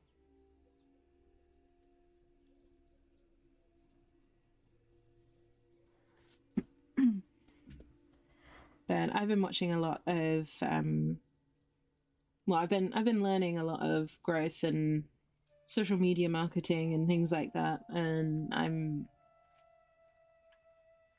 and all of them basically say, like, don't expect growth on Twitch. Grow on other platforms and direct them to your Twitch if you want to see growth. Which is kind of depressing. But all of the kind of social media marketing guys are kind of like, yeah, you're not going to grow on Twitch. You're going to grow off platform, then direct them because of how Twitch does its discoverability.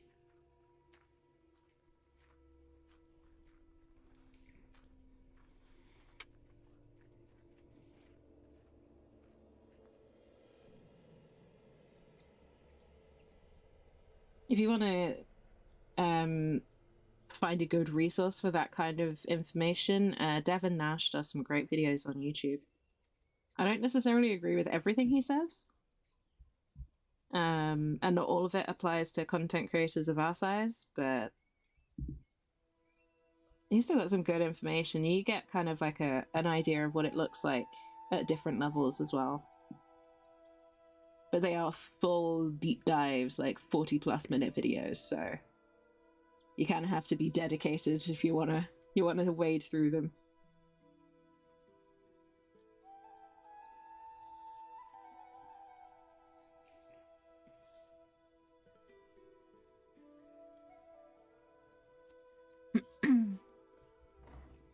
If it's any consolation, Indy, I think a lot of people on Twitch are feeling the same way.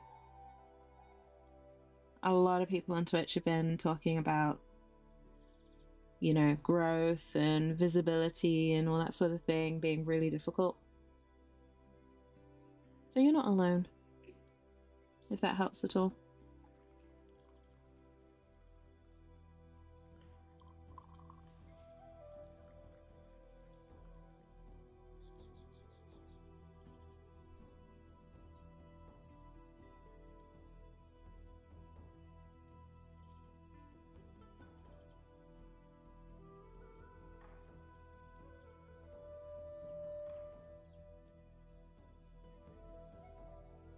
I've kind of almost given up worrying about growth at this point.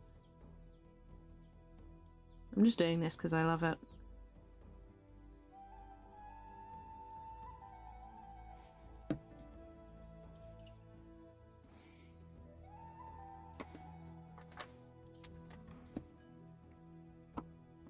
Using my mic for?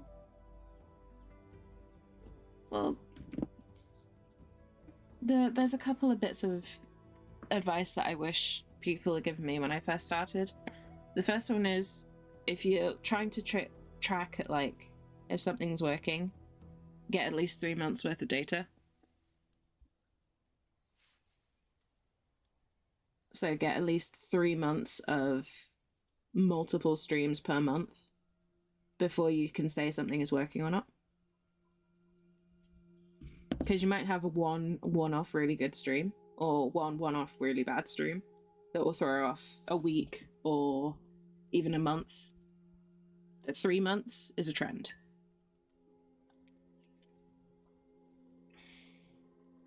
And it's not about how many people are there, it's about the quality of the people that are there.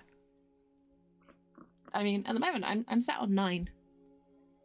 And that's pretty standard for me these days. There was one point where I was averaging 20 plus. So my concurrent audience has gone down, but I'm enjoying streams more because I'm doing what I want. I'm not chasing those numbers in the algorithm anymore.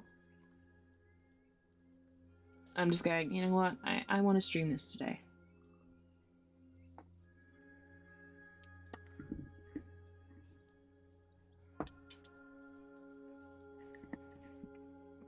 So it's, it's, in a way, if you want to enjoy it, like, I would just say enjoy yourself with it. Ultimately, numbers are something that will accrue over time anyway. Because as you, if you stream at, say, 10 a.m. on a Sunday every day, people will know if they don't catch any of your other streams, that's when you'll be there. And they can come and they can chill and they can be with you.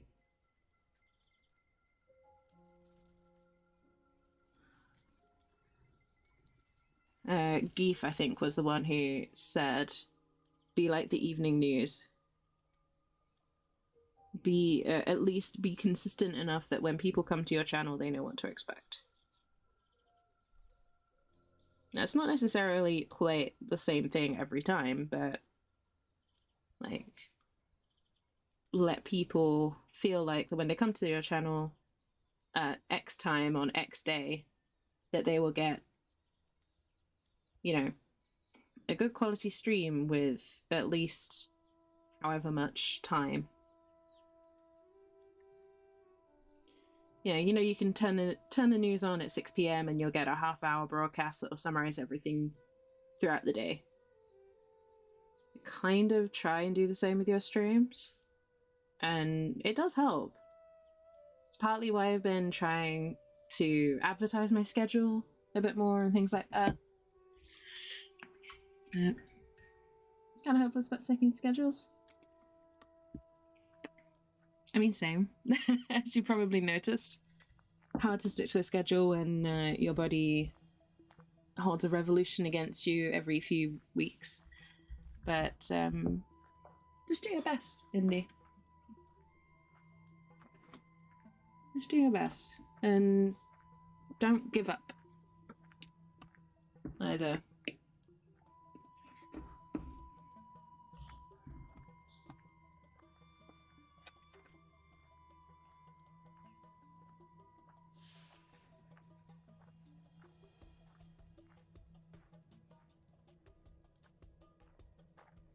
Just by making affiliate, you're already better than 60 to 70 people who go live, even once.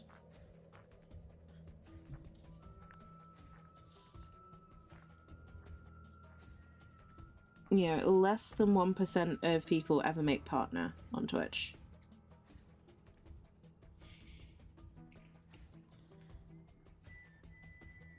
A partner isn't necessarily the end destination.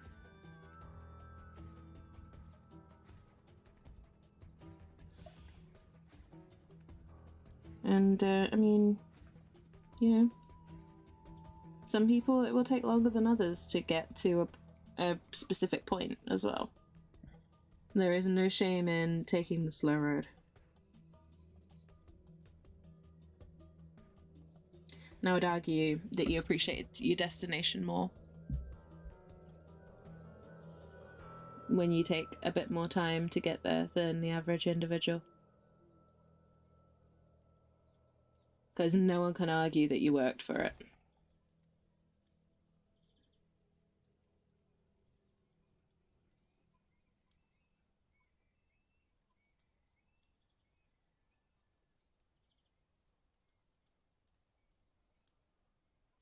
Sometimes X game the next day. Yeah, that's fair, Indy. It happens. And it is hard to stick to. I'm not saying that any of what I'm saying is easy at all. I totally get it. I'm just speaking from, experience and combination of experience and advice from folks I've listened to over the years about this sort of thing.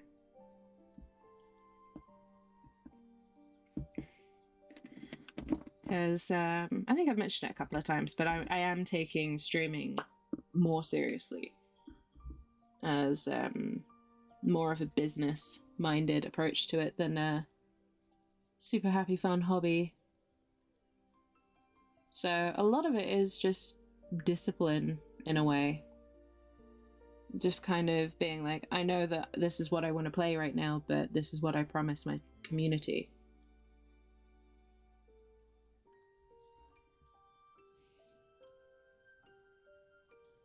And sort of holding yourself accountable for the promises that you make.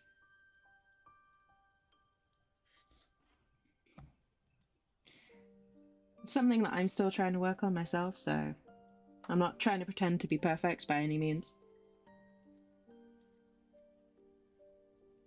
But, yeah, just kind of working out what works for you as well, because what works for me is not going to work for everyone, and what works for, Devon Nash is not going to work for Geef, is not going to work for Amaranth or whatever, so...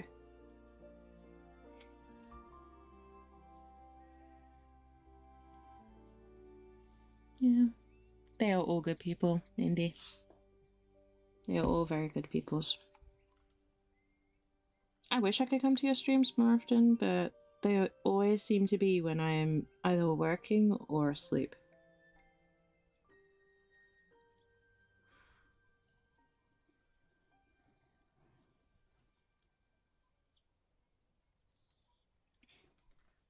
Stupid time zones.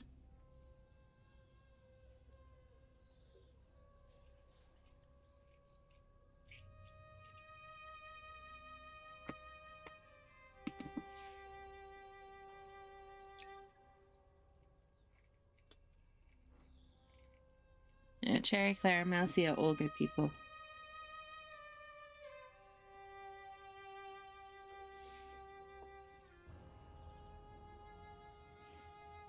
And honestly, just making sure that just doing your stream for you and the people that are there regularly, even if they're not, like, basically cater your stream to the good quality viewers and let the rest take care of itself. And at the end of the day, if you're not having fun with your stream, if you're not enjoying streaming, you're probably either burnt out or in the wrong industry, to be blunt about it.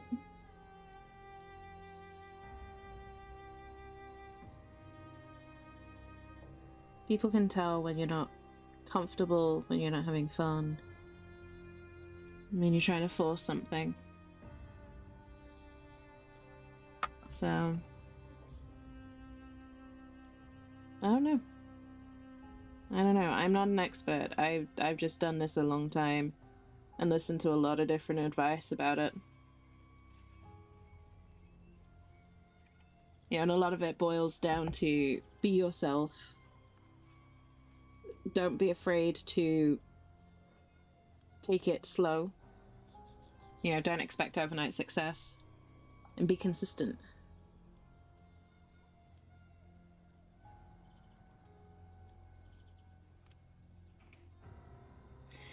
And variety streamers will always grow slower than single game streamers.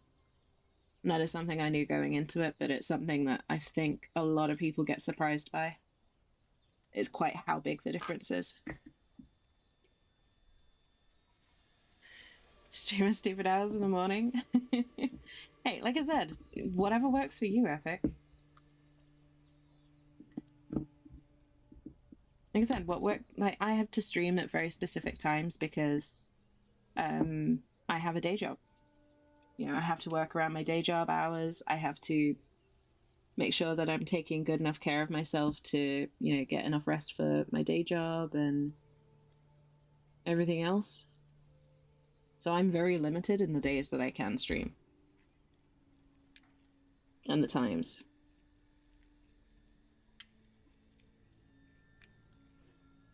Which is frustrating because the times that I stream are pretty crappy times for streams in general, but they're the only ones that I can do.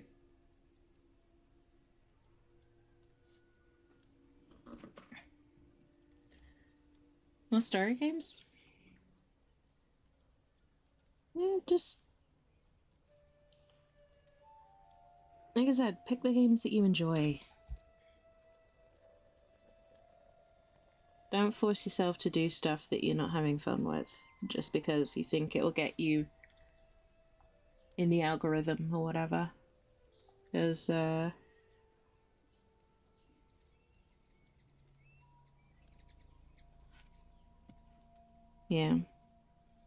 I think we've all sat there and tried to watch a friend struggle through a hard game, and it's not a fun feeling.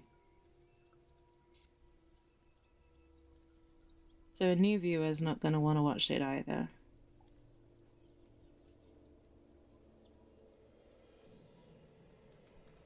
At least not for long. And there's a difference between being funny mad and being actually mad.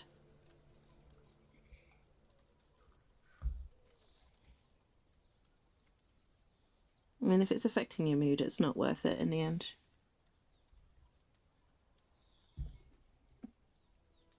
The most valuable resource for any stream is you. As long as you're taking care of you and what you need. That is the most important thing.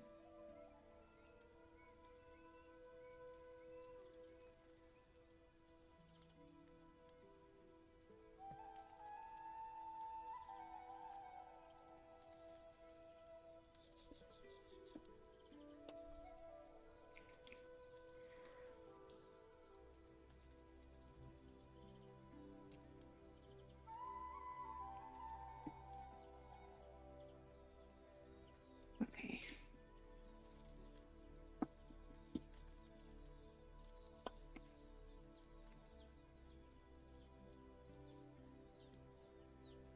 I must say, even though it's maybe not been the best for me algorithm-wise, I've been really loving switching to more chill games. Stuff like House Flipper and Stardew and things like that. Because for me, it takes the pressure off. I don't have to worry that I'm not well enough to deal with DBD, or that my reactions aren't going to be quick enough or whatever, and I don't have to deal with, you know, the salt from Overwatch or whatever the situation is. So switching to those chill games was a really, like, powerful move for me. And it helped me personally reframe how I approach streaming. And it helped me find the fun in streaming again. There was a point where I was seriously struggling with that.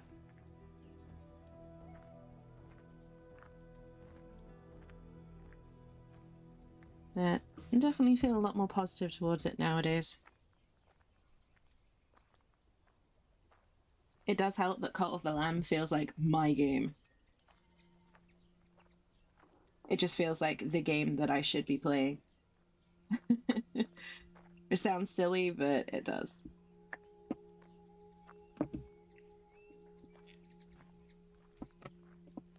It just fits. And I'm so happy that that game is out.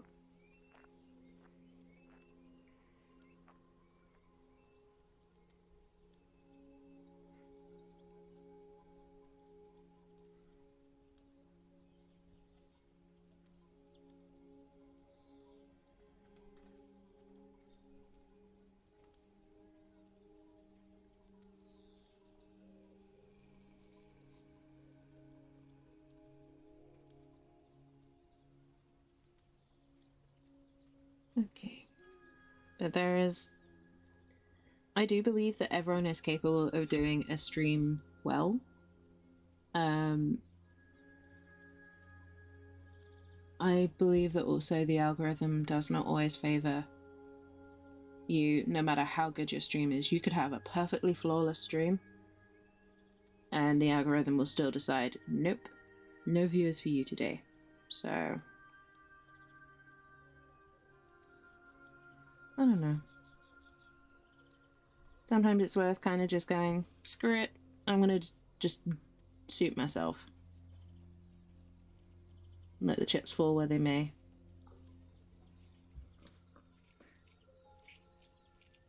Yeah, there's a fine line between funny loud and, you know, scare the neighbor's kids loud.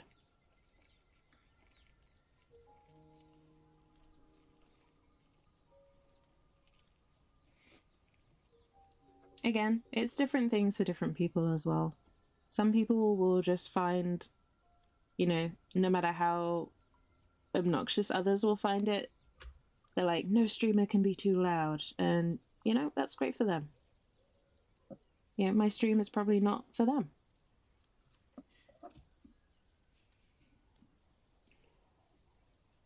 And likewise, you know, some people will find that they only want quiet streams and chill streams. In which case, hi, welcome in. Please feel free to pull up a seat.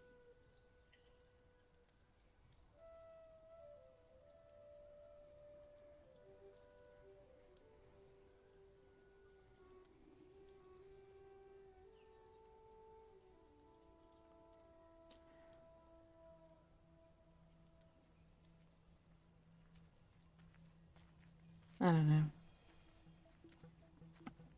I think it's easy to get caught up in the numbers, no matter what your level of streaming. And it's easy to let those dictate what you do. I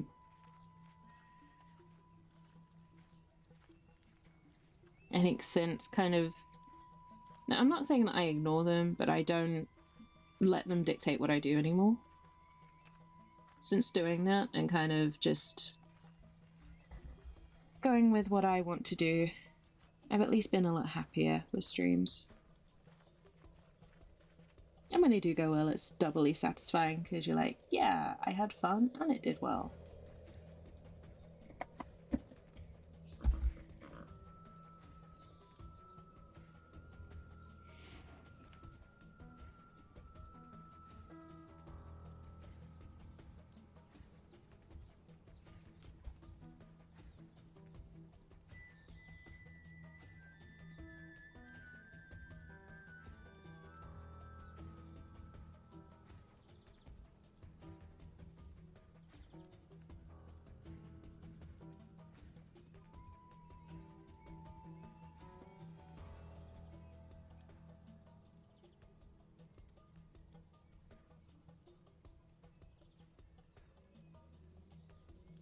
I don't know. I've got a side project, a kind of creative side project that I've been doing for the past few months as well. And I almost fell into the same trap of, oh, it's not growing, it's not doing what I want it to do. Yeah, I'm not hitting the metrics, blah. And then I kind of stopped for a minute and I was like, I literally berate people for doing the exact same thing on stream. Why is this project any different? You know, why am I falling into these traps?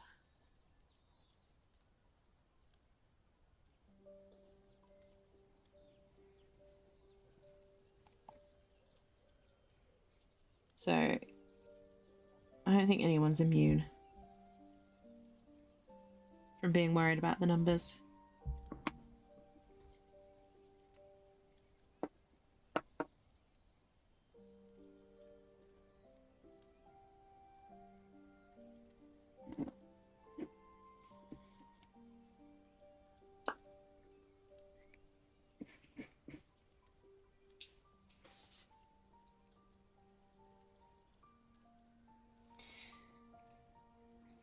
Alright,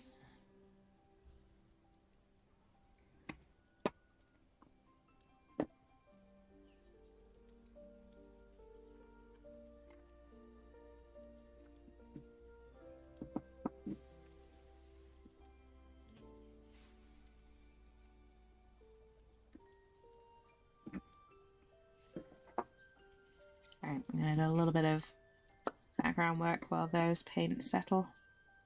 When I say background, I mean I'm gonna work on these here parts that are being sat on by our good boy.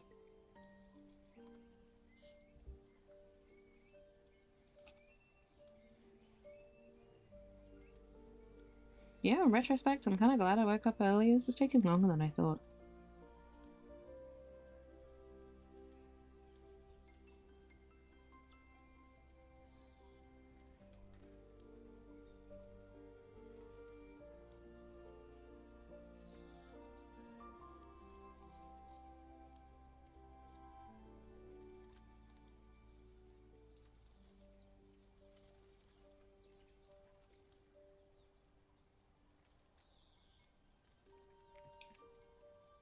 Thank you for the hydrate, Indy.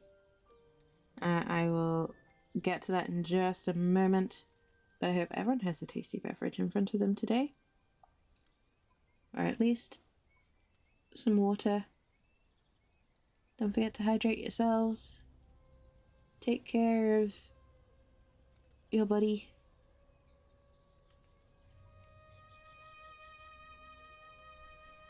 And hopefully it will take care of you.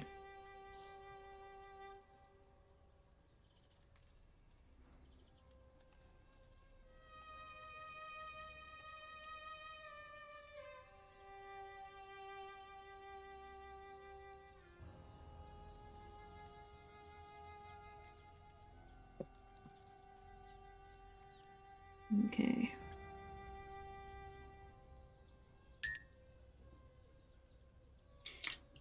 For me, I'm just drinking water and alternating with energy drink because I've got cans to use up, and once they're used up, I'm not buying more for a long time.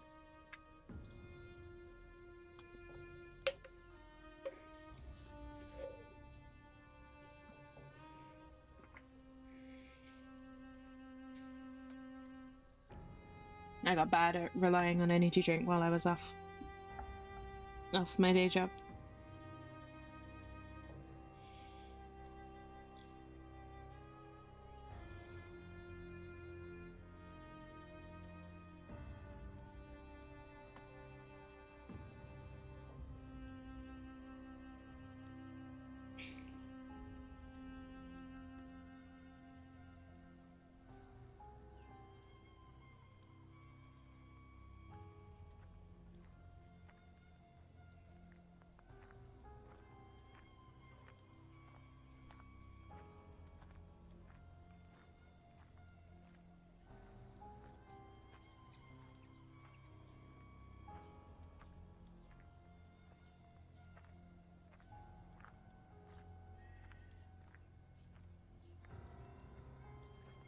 I'm just doing the back of these front ones on the stand, just because I think it will look a little weird if you can see the back of these.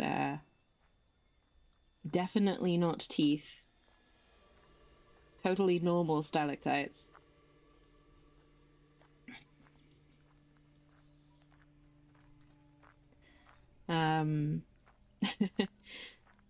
They're definitely normal stalactites. I think if you could see the back of them and they're just black, I think it would look a little strange. So, where we're going to be looking at the teeth from multiple angles, I've just painted the back as well. Just to kind of sell it a bit. Drain the energy drink thinking it was water. Whee! Mega zoomies. You find me 3 days later, like, talking nonsense to a brick wall. I'm like, what happened? I drank all the energy drink.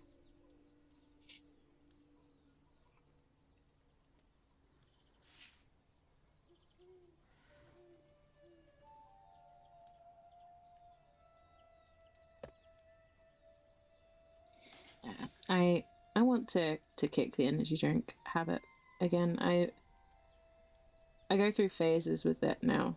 Rather than drinking one every day, I'm kind of like, I'll go through phases where I'll drink one every day and then I won't drink any for a few months. Which is an improvement. The next step is to, you know, have a longer period of time between drinking them and have a shorter period of time where I'm drinking them every day.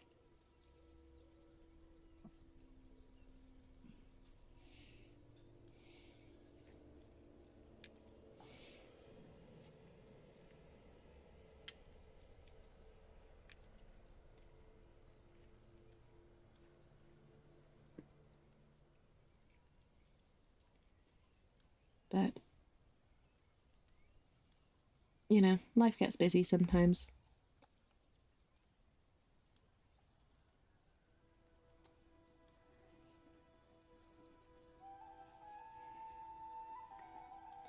Sometimes you just need a bit of a boost.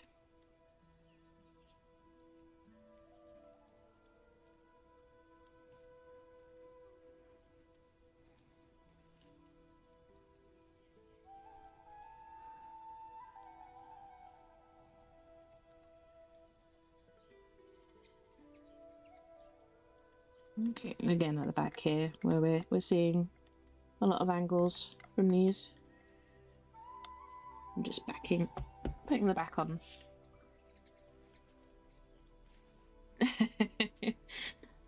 Now, I'm not saying it's kind of accurate to what happens, but my partner certainly knows when I've had energy drinks.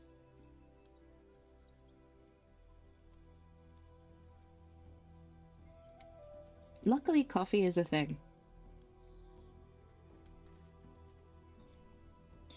Coffee is a thing. And it's much better for me than energy drink, so it's not quite so bad anymore now that I've gotten into now that I've found a coffee that works for me at home. The difference is not quite so bad.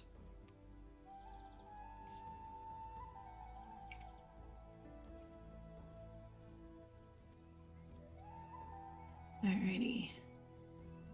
I'm just giving these perfectly normal overhanging rocks secondary coat just to smooth them off.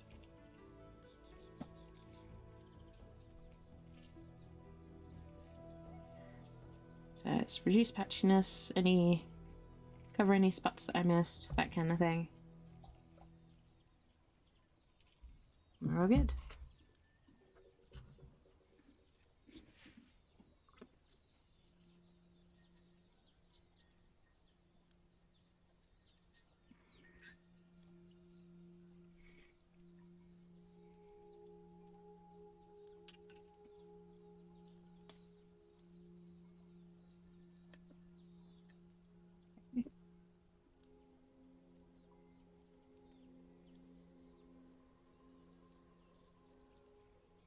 It's looking alright so far.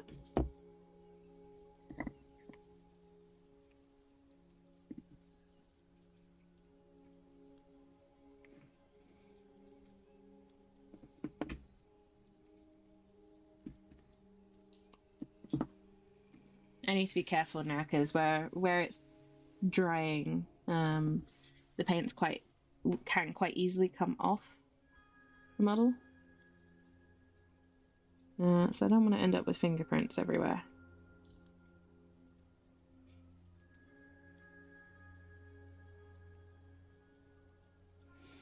Where I've lifted paint off of the model by accident. It will happen, there will be some, but if I can minimize it, that'll be ideal.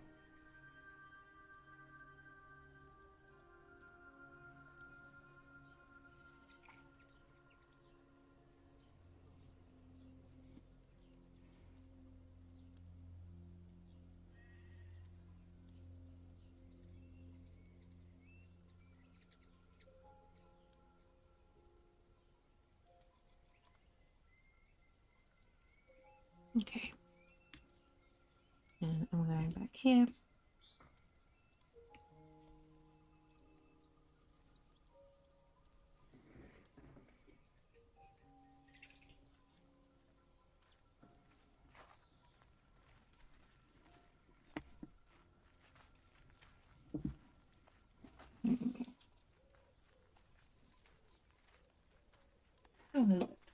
any references for this.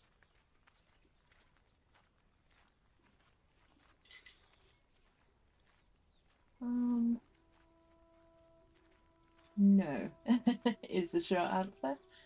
Okay.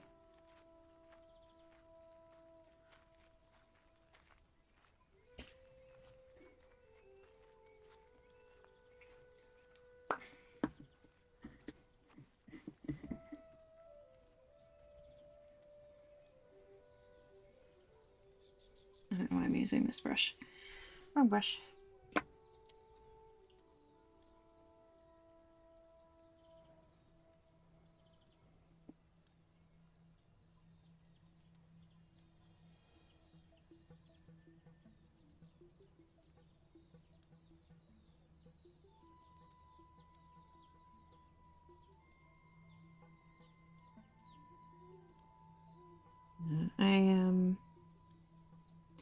I've been much better with that sort of thing recently. Getting much better at taking care of myself properly. Yeah, drinking the water, eating the vegetables, doing the exercise.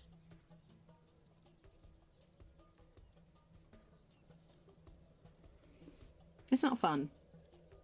Like, I don't think I'll ever be one of those people who actively enjoys, you know, denying myself comfort foods or, yeah, I don't ever see myself being one of those people who obsesses about the gym. But it has felt good to finally start seeing some improvements in that regard.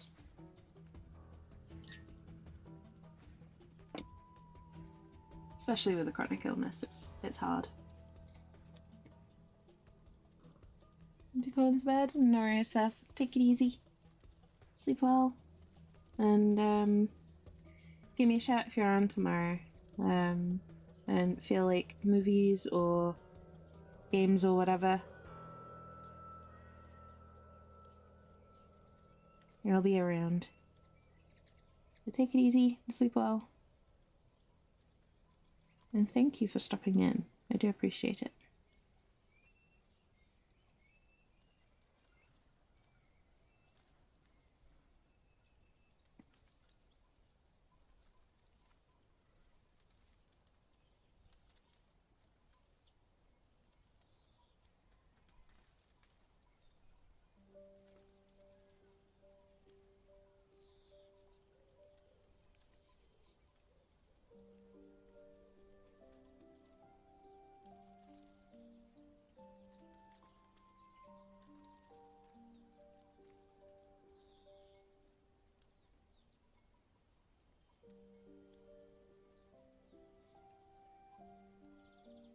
What, sleep? Yes. Sleep is the one thing that will forever be a problem for me. But, I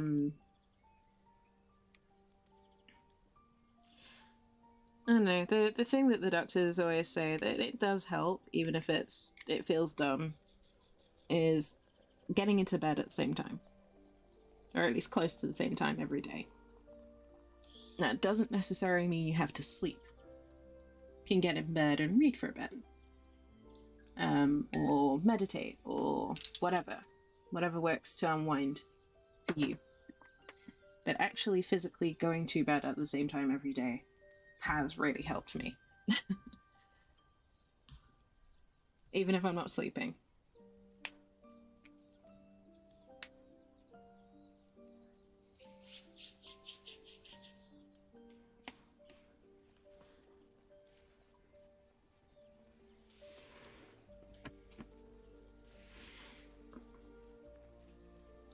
Mythical Pokemon, yes. Sleep and I will never be friends, sadly.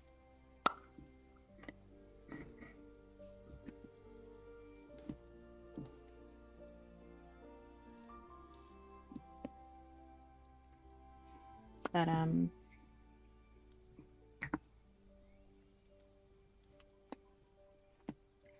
yeah, it has been helpful to get a bit of a routine going, so your body starts getting used to the idea of, okay, when it hits, 12 o'clock, that's when I start relaxing.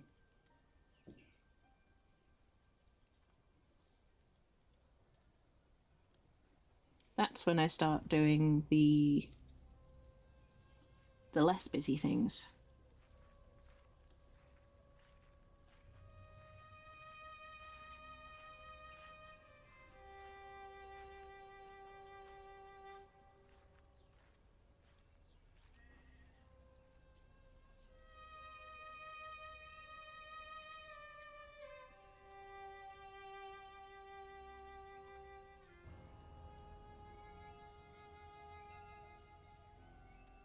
The Domino's, they have chicken wings with Carolina Reaper sauce for Halloween. Ooh.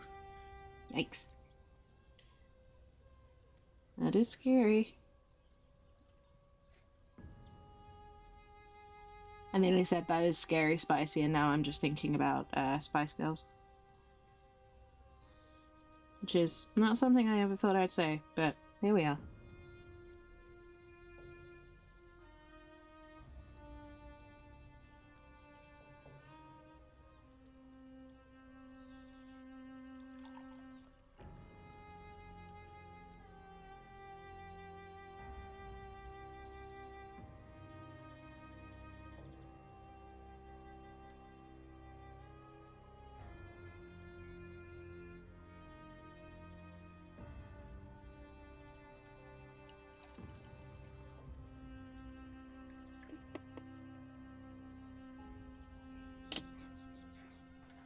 Okay.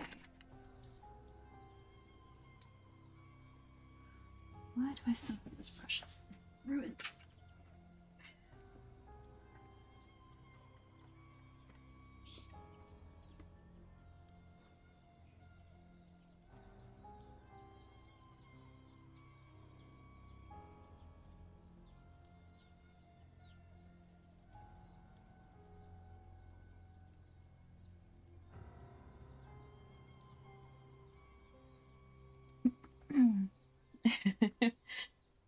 My brain is a fountain of useless information, I should say.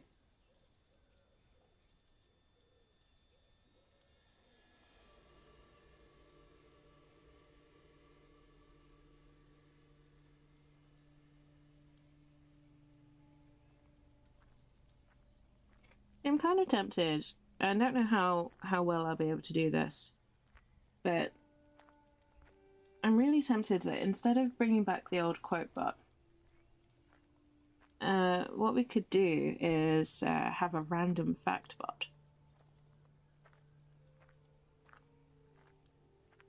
So you do something like exclamation mark fact, and it will spit out a random useless fact for you.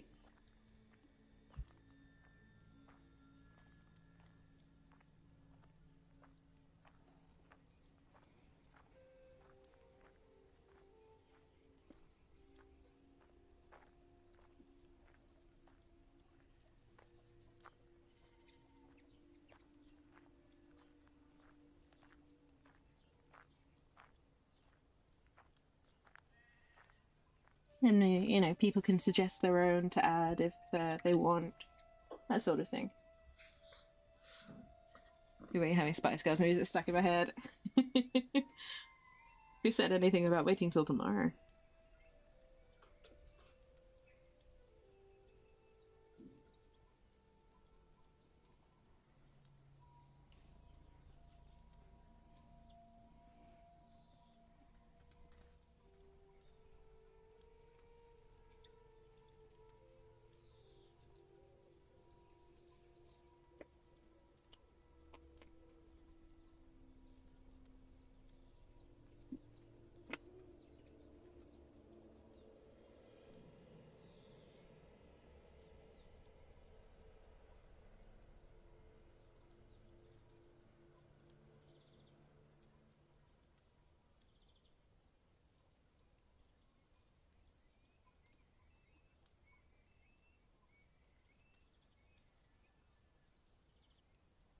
Sounds fantastic. Okay. I could probably set that up.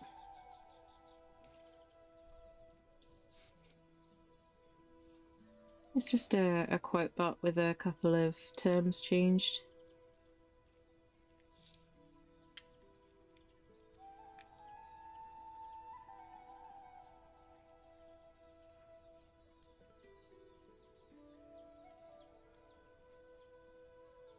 I like random trivia facts.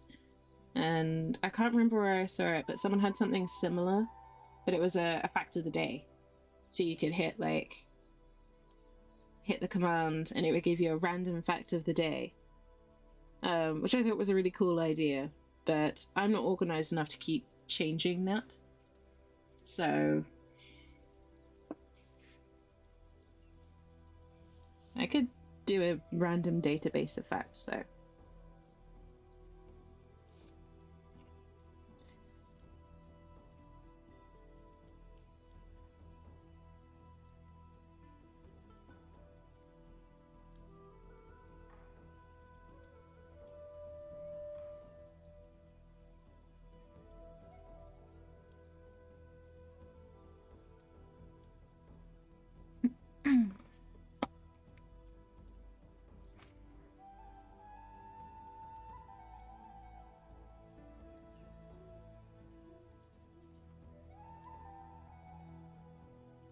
Like, one of my favorites is, did you know that kangaroos can't hop backwards? Because of the structure of their legs. So if they need to go behind them, they need to do a circle. And physically turn around.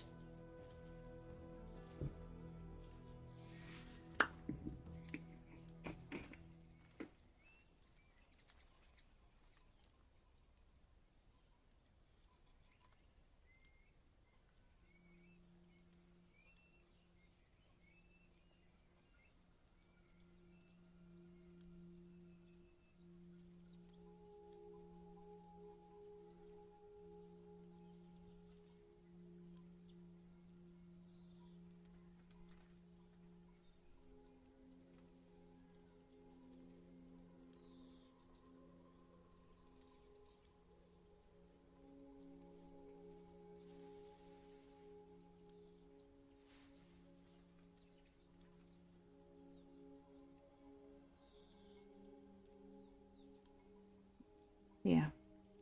That's something folks are interested in. I'll set it up. I want to do more stuff like that, you know, like more interesting things on with regards to, you know, the bots and channel points and all that sort of thing.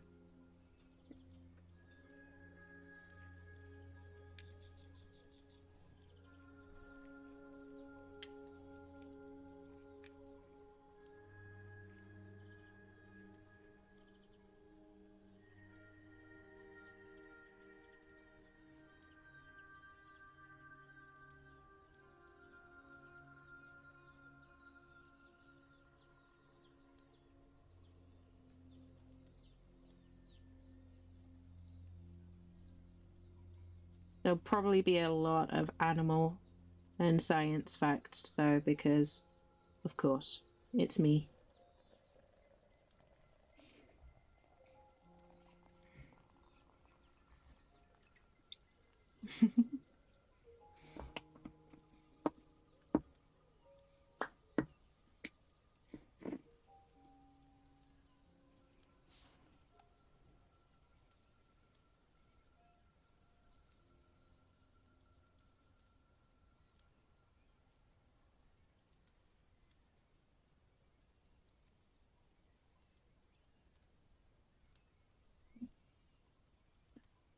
But I'll look up some things like gaming facts, science. I'll put some physics. I'll put some biology.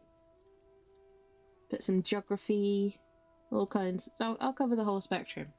I won't just be like, I know animal facts, so I'm just going to put those on. I'll make sure there's something that interests everyone. You know, music, art, science, literature. The whole QI spectrum.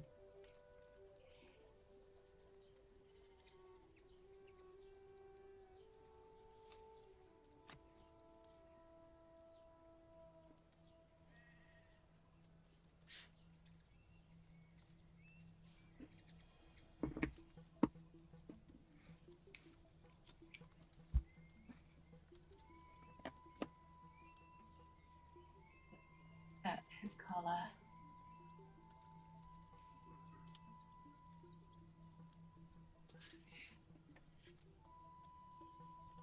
Illidan teaching sports. He does kind of seem like a substitute teacher in a way, you know? Okay, night elf children. I'm here to teach you sorcery today. My brother is currently off doing important things, so you've got me. Now, has anyone told you about fell magic? No? Well.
Right.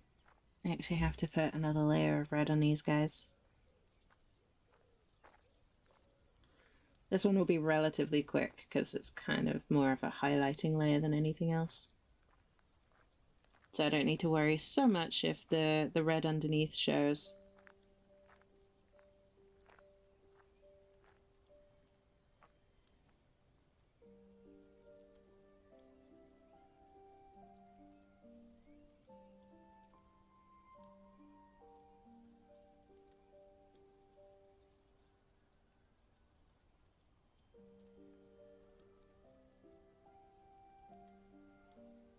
This is just to lighten it up, and it probably won't show too much on camera, but it's making a difference to just kind of bring that colour a bit closer to what you see in game.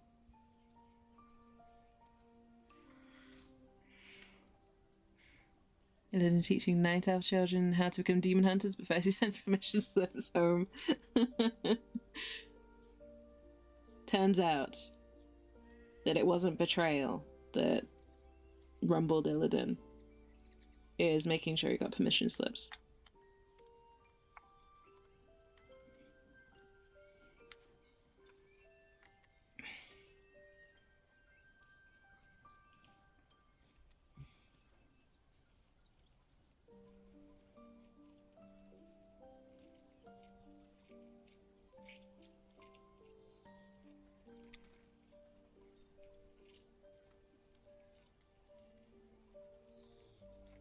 The Night Elf Elders didn't want to sign the permission slip and pay the 15 gold pieces for specialist training over in Outlands.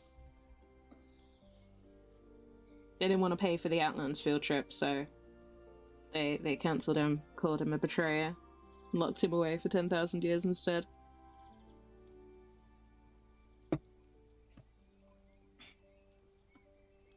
That's it, now we know the truth.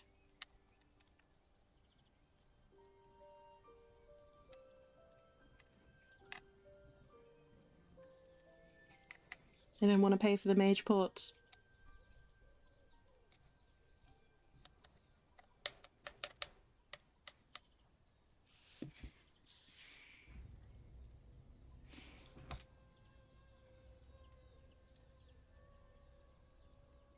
You can see, like, an article in something like Vice.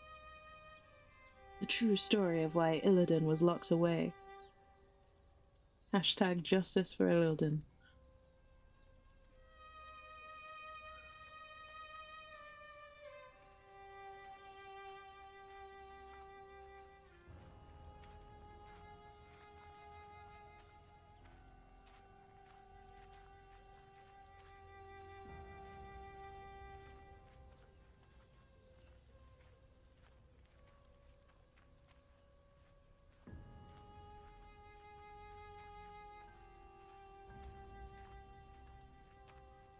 Dude, that was something I really wanted to learn how to do, and I've never had the time. But when I was starting out with this, one of the things I really wanted to do was learn how to make in-universe newspaper, like, images, basically. So the images showing, you know, the headlines from an in-game news event. I was going to start with WoW and sort of expand out to other stuff, but I just never got the time to get started on it.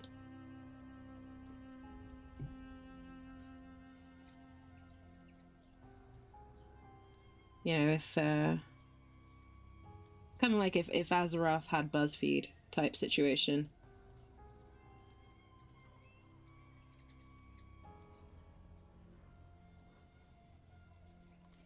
Maybe that's something I'll still do in the future, but for a different universe, maybe.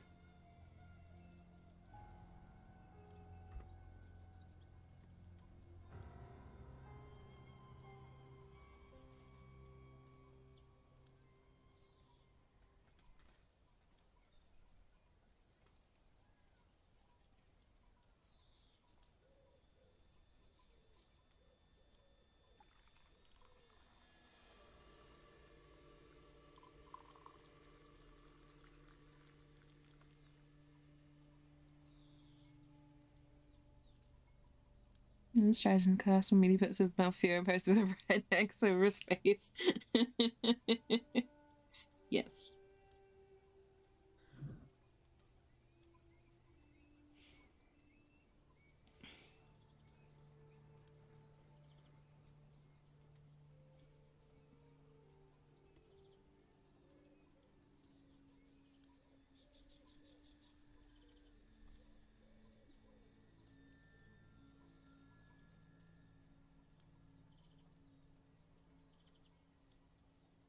No, it'd be good. I don't know. I love stuff like that.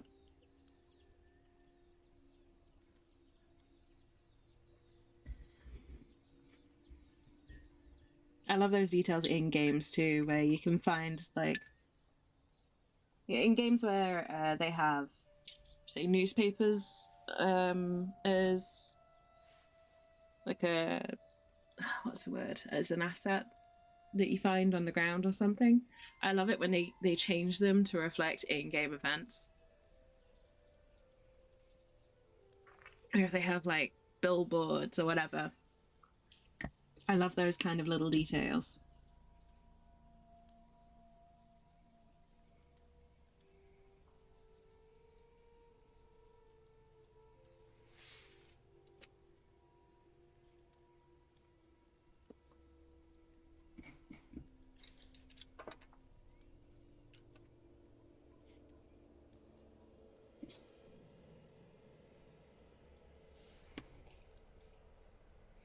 Okay.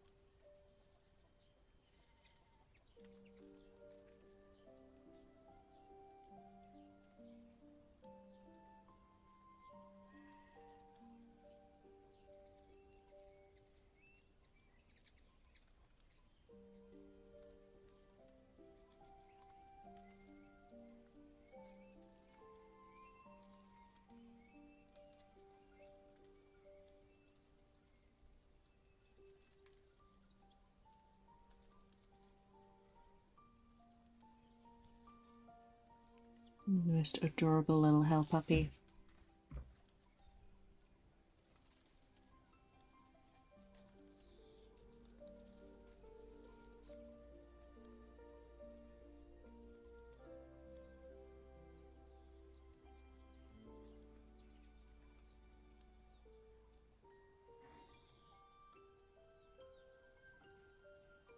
I love the idea of throwing established characters into a modern world as well. So one of the things that I used to like riff on with a friend would be like, if you know, certain fictional characters were thrown into the modern world, what would they do for a living? So, you know, if Illidan was in the modern world, what would he do for a living? He'd probably be a, you know, substitute chemistry teacher or something like that.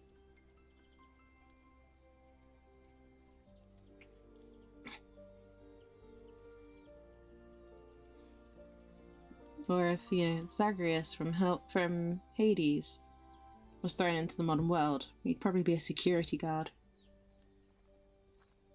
You know, rent-a-cop, mall-cop type situation. Really, really bad bouncer.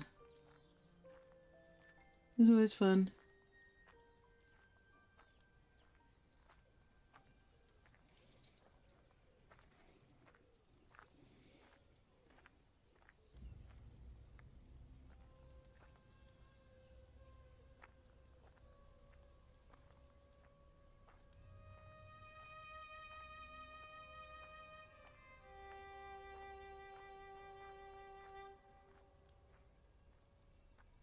The funniest ones were always when you took a really serious character and just completely parodied them.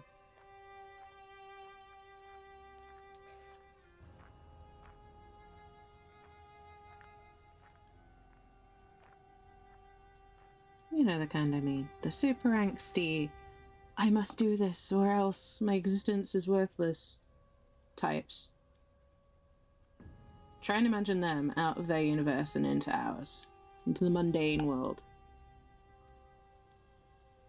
And it instantly loses some of its drama.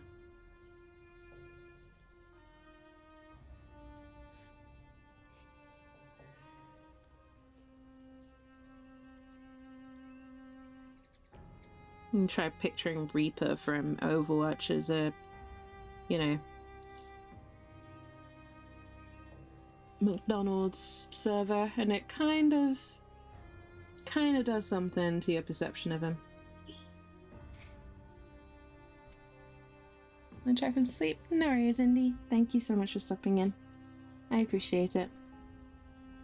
I hope you have a wonderful rest of your night. And sleep well, and I'll catch up with you soon.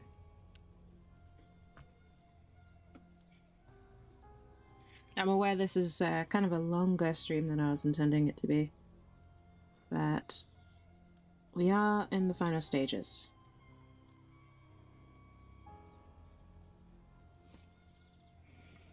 I've got to finish the colours and the teeth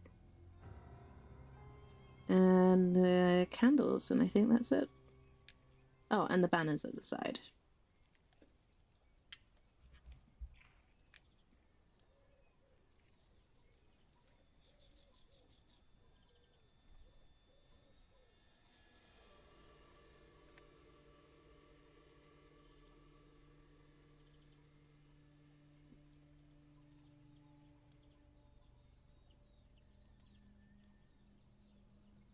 But as I was saying earlier in the week, I am trying to go for longer streams in general.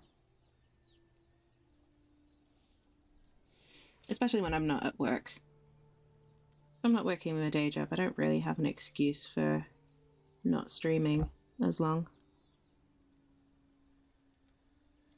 Other than I'm tired.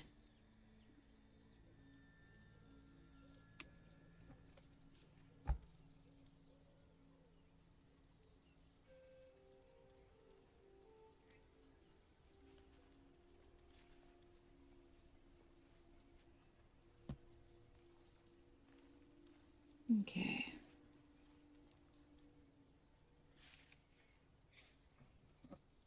Almost there with the colours.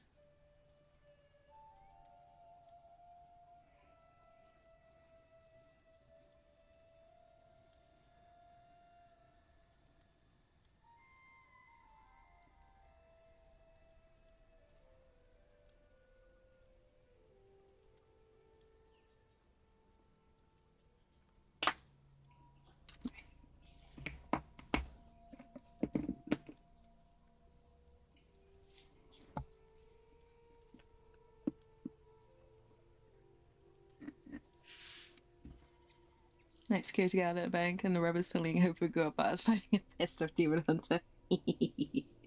Yes. Oh, I'd watch that in a heartbeat.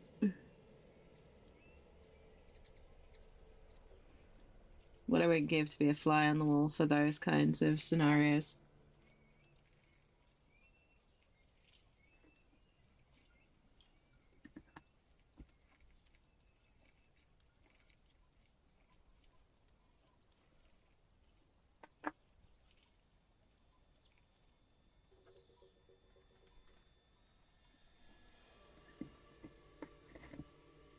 Damn white paints.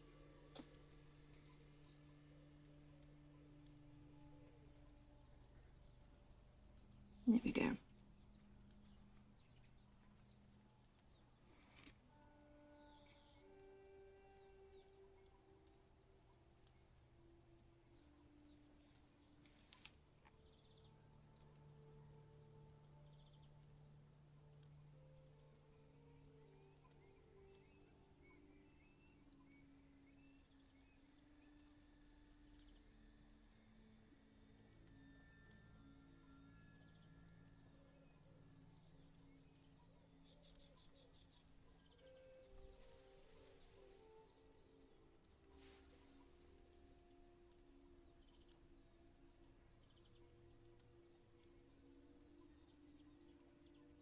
Sorry, I've been a little quiet. I'm just trying to concentrate on getting these right. I don't want to have to go back over them again.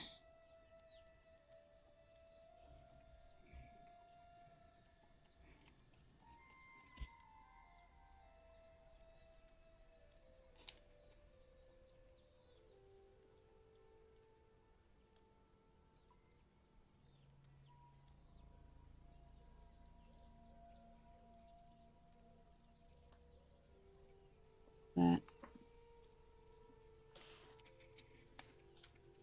unfortunately, there was a little bit of overspill on that last layer of red. So I'm just going over now and tidying up those outlines a little.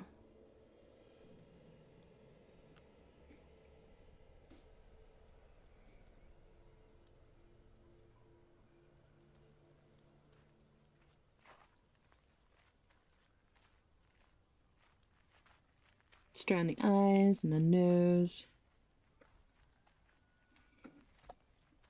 Getting those nice clean lines in.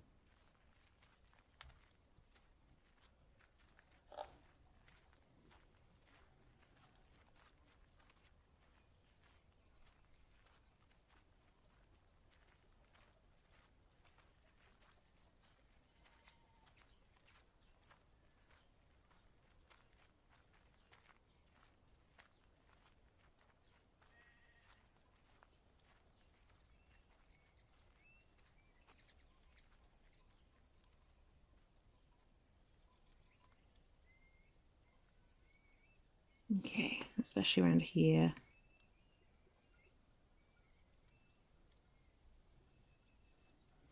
That's the downside to not using any tools like masking or airbrushes. Jeez. Sometimes it can be a bit tedious when it comes to reworking some areas, but it's worth it in the end.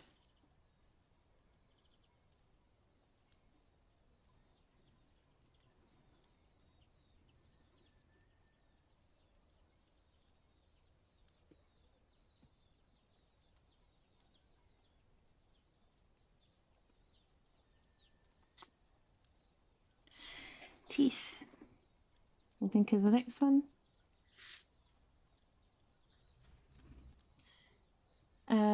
Sitzak. I hope I pronounced that right. Hello. Welcome in. I am doing well, thank you. How's it yourself?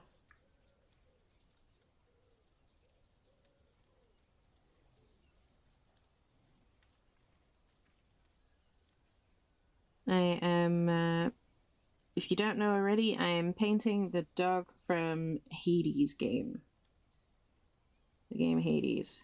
This is my Halloween painting project.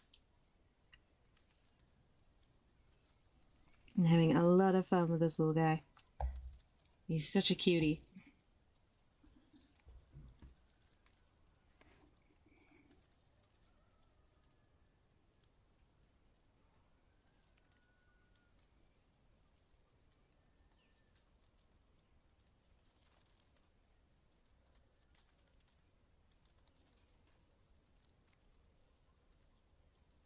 Okay. Just getting all those tiny little puppy teeth.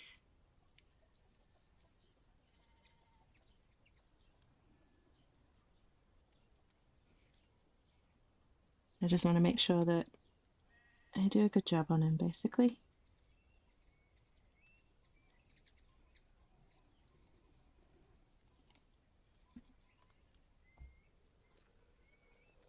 But we're getting close to being done. Just got a few details left, like the teeth. Got to finish off the banners at the side and the lamp at the back. And then we'll be pretty much done. And the collars, obviously.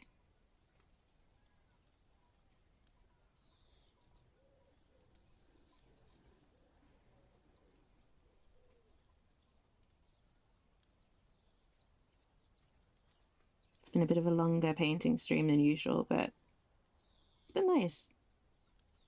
Nice and chill. It's nice to do longer painting streams occasionally.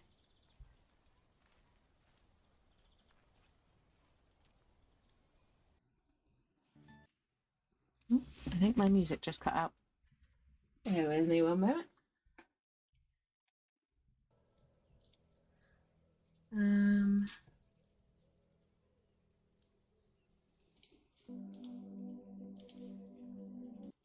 Okay, just had to restart it. Apologies for that.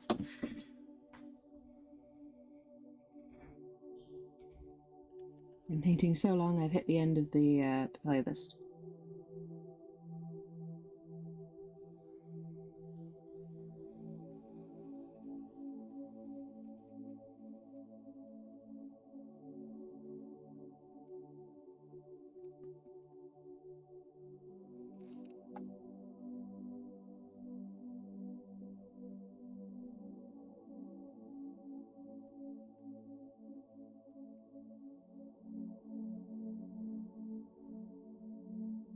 Okay. Here's a cute little smile.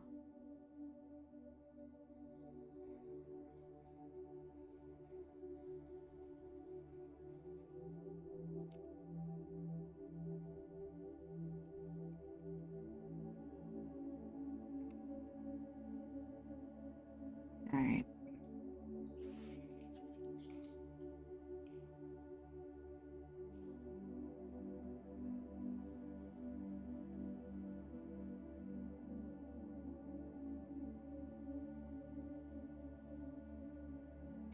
So just tidying up the set of teeth here.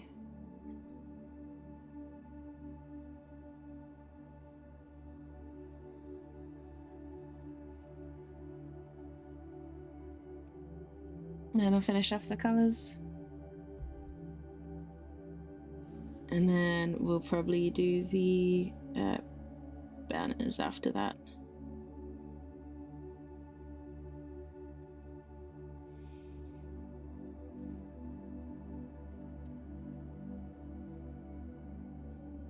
So the colours are simple enough. They're just a little Zagreus symbol and a couple of gold studs.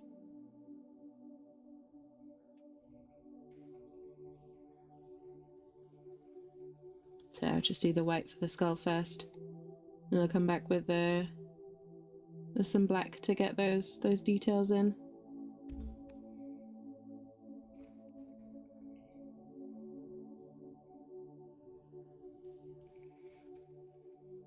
Ordinarily, I try to avoid going over details like that when I've got a black background, but this way I think I can do a better job with the final look if I paint over the details now.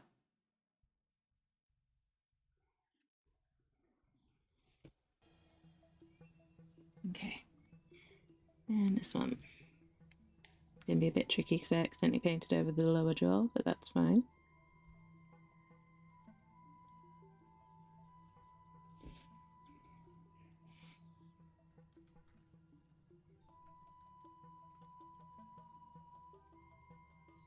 I'm just going to make sure I don't take too much paint off the bottom on that one.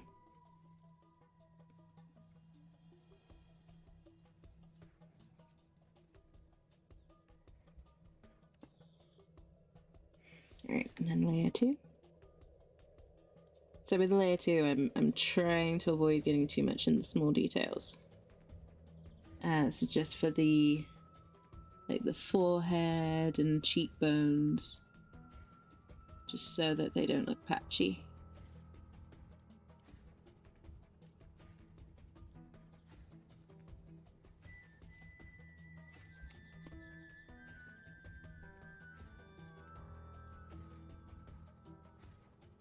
Okay.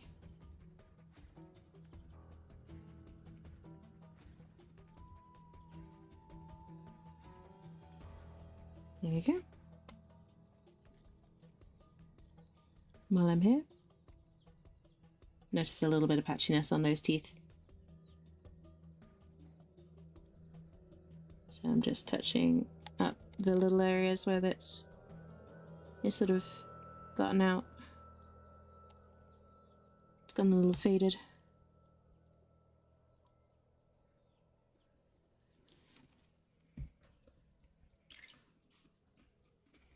Okay. I think I'll do the green next. Oh, he's so cute. A three-headed hell monster has no right being this cute.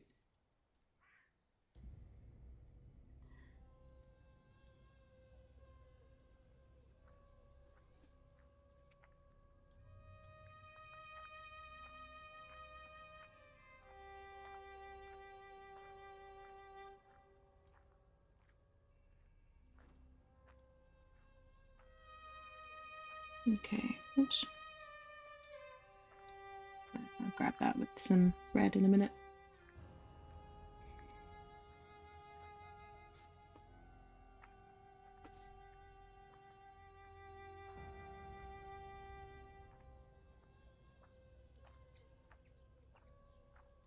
Okay.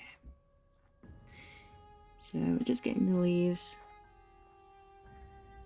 And again, I know this is probably not the most accurate to the game.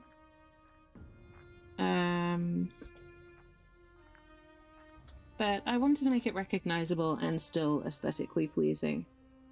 And with the game, the colors are just plain like tan. So I feel like this kind of gives the whole thing a bit more color without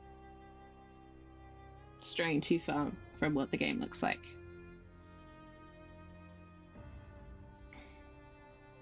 Otherwise, we'd have a lot of very drab, boring colors, which I wouldn't want for these pups.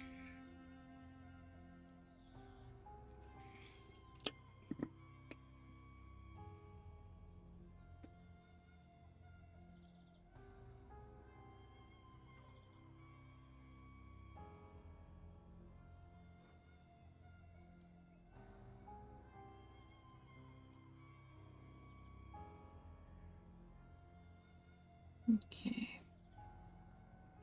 Over here? Nope. All good. So far, so good.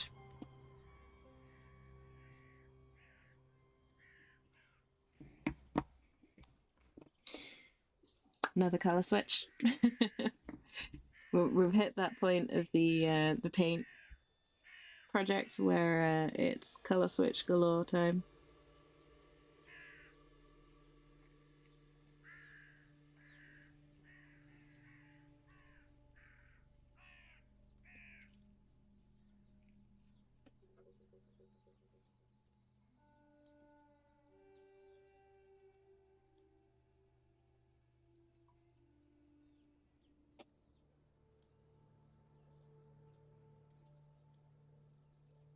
Okay, let me just get these little gold diamonds.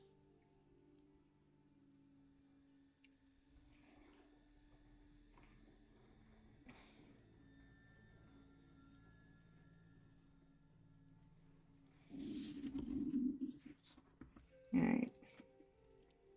So it's a little nod to the game colours without, like I said, without making it boring to look at on the actual model.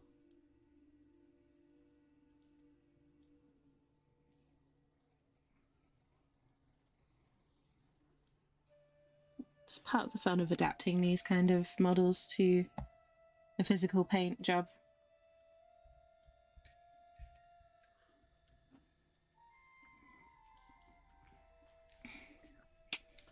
I'm just going to fix these ears because they're a little bit messy.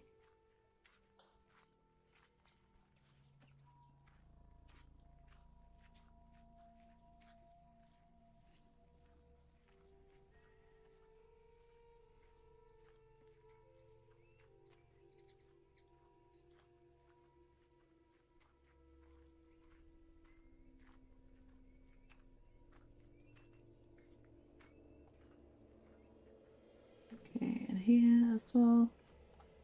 Just tidying up the lines.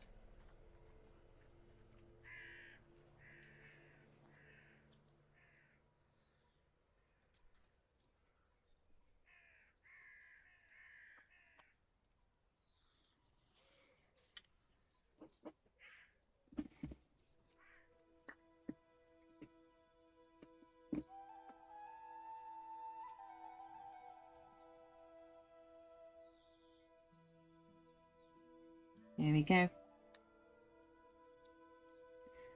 Then we've got our skellies. I think I'm just going to draw the eyes in. Nope, it looks better with the nose and the mouth.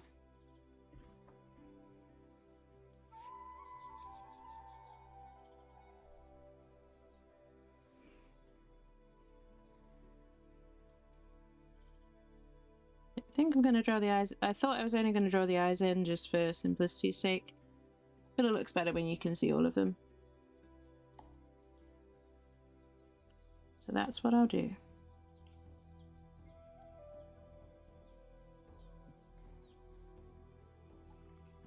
Only the best for this help up.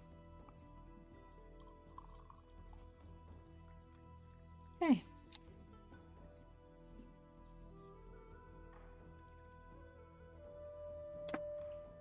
Yeah, doing alright.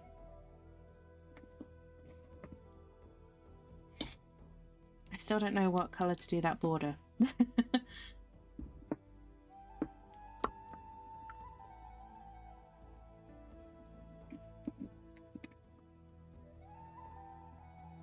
So I'll work on the candle bit at the back. It's not actually candles, but the light.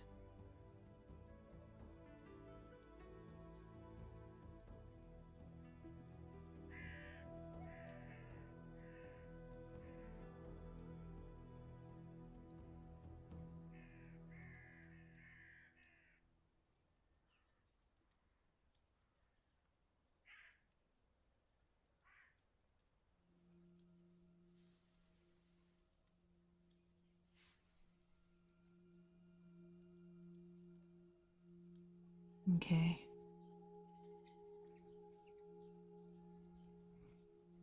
Again, there's not really a reference for this in the game that I could see for this particular piece. So I'm kind of fitting it to what we've already got rather than any particular in-game item or anything like that.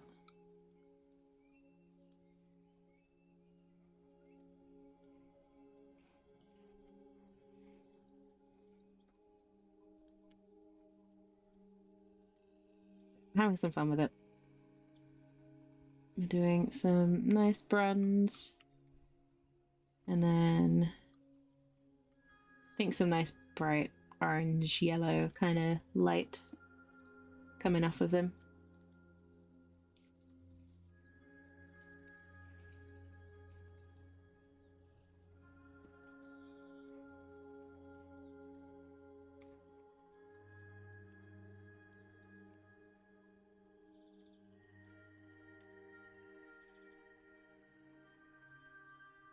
Okay.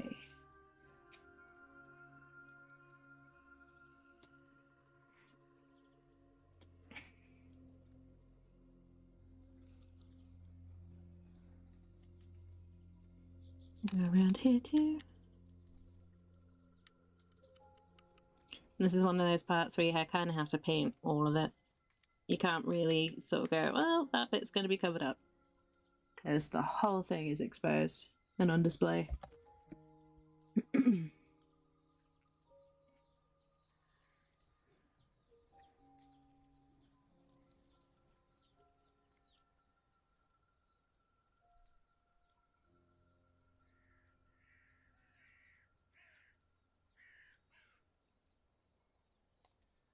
So it's one of those ones that you look at from every angle.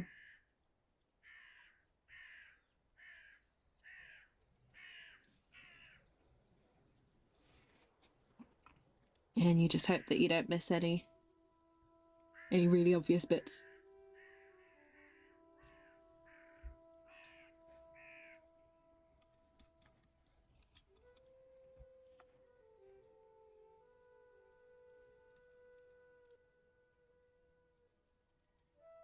And I'm deliberately kind of slightly dry brushing it, slightly leaving a bit of a texture on the paint to kind of make it look a bit like worn brass rather than brand new, shiny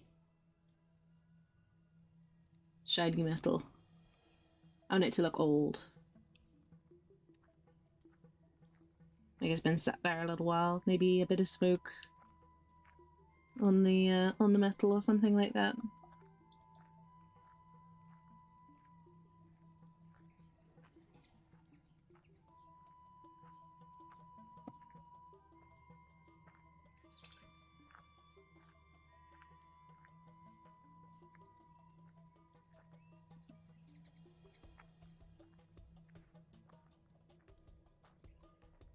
And then I'll do the stand.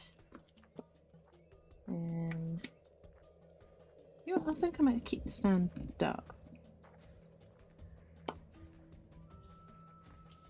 I'll just give it another light covering. This dark, really, really dark grey that I've got, which has worked quite nicely on this.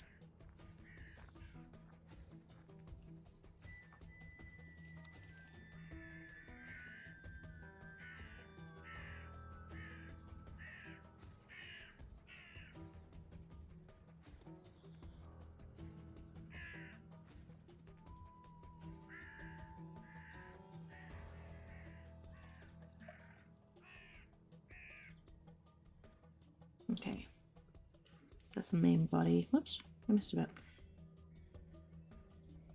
Missed a bit of brass.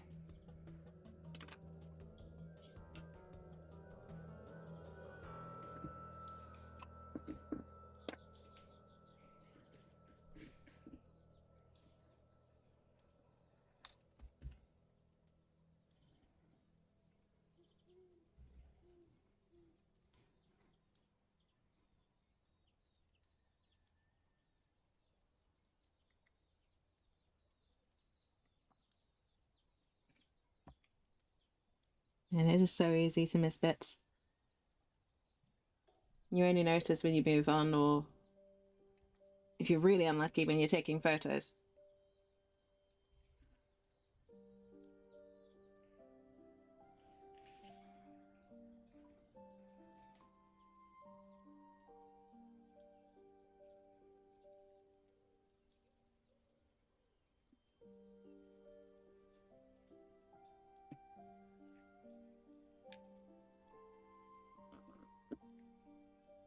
Okay. And I'll just grab this again, and I'll just tidy up that base there so it looks like it should do.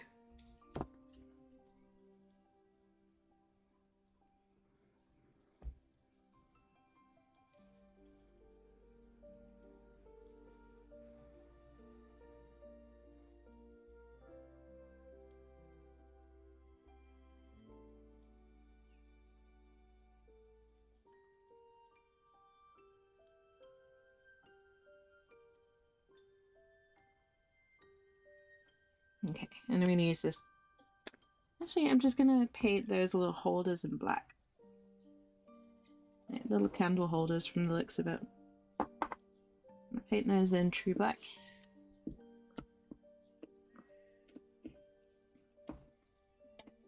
So not that dark grey that I was just using, but actual black.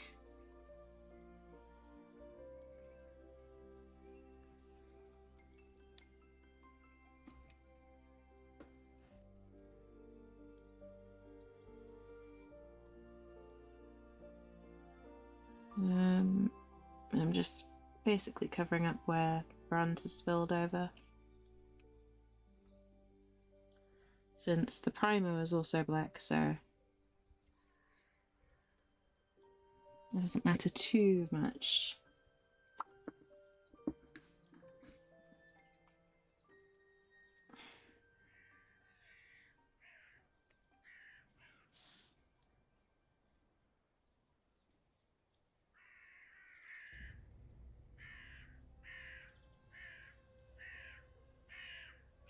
Okay.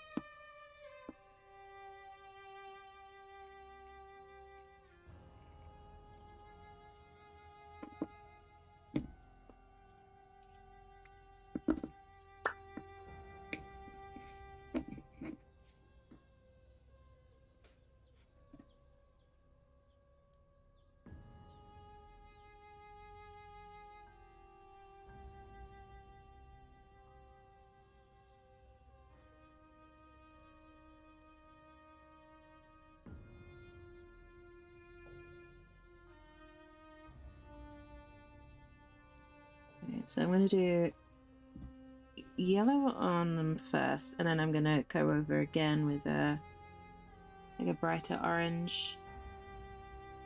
So I've got a little bit of interest in them, not a huge amount of massive detail. You could go into huge detail doing really elaborate flames or like a gradient bulb or something like that, but kind of trying to honor the simplicity of the art style in the game a bit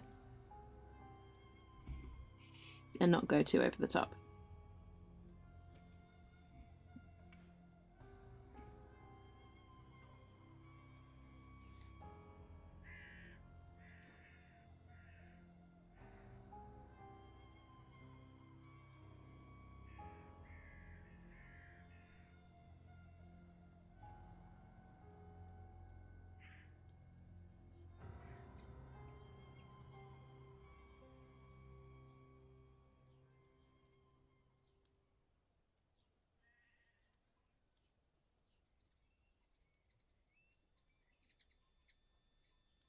Okay.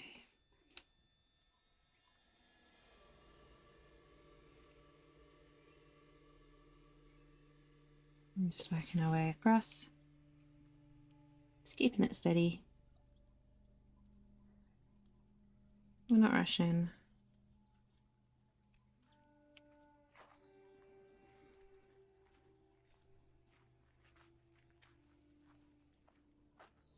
And the advantage to using a bit of orange on these is that I won't need to repaint the yellow as much.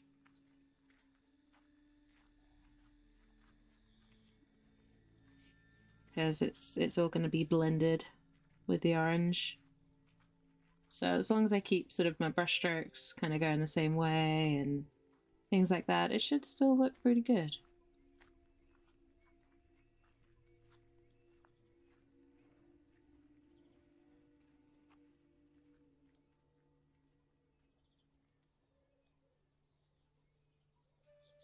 Hopefully, anyway. Not to sound arrogant or anything.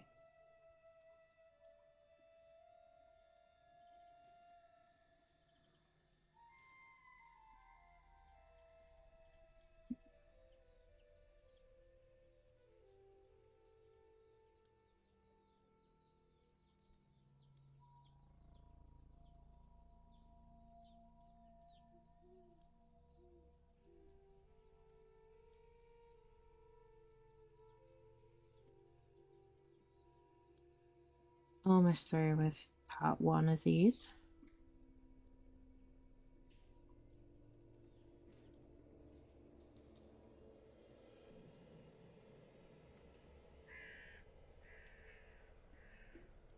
And this guy has taken a lot longer than I expected.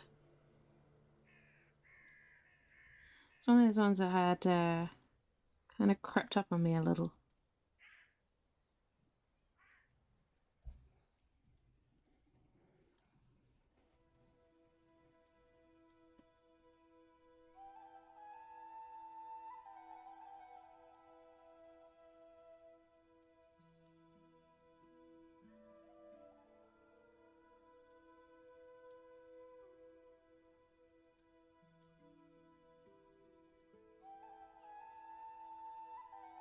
Okay. Last little bit here.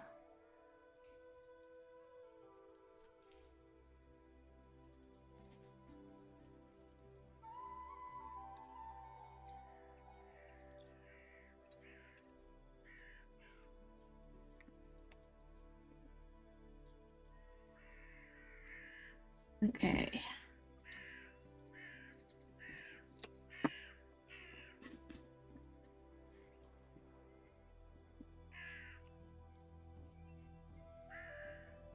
It's quite a bright orange, so... Oops. A bit too much water on the brush there. Let's try that again.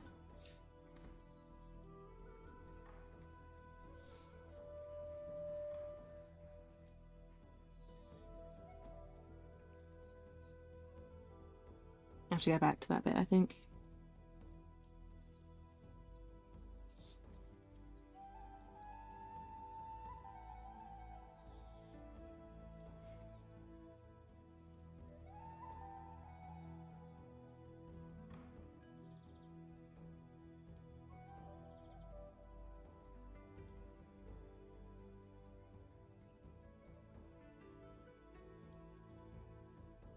Okay, so you can kind of see what I'm doing. I'm letting some of the yellow show, but these bulbs or flames or whatever they're meant to be are going to be mostly orange.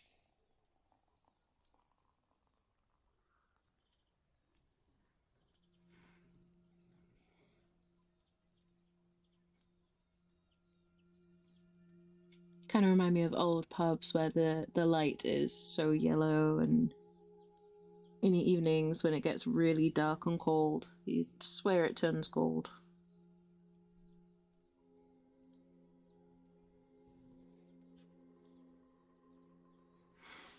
One of my favourite pubs near me is like that. Just one of those very classic old England pubs.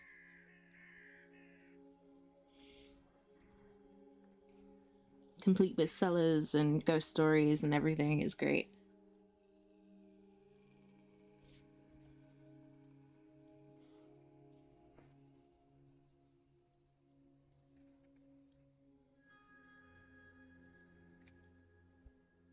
Okay.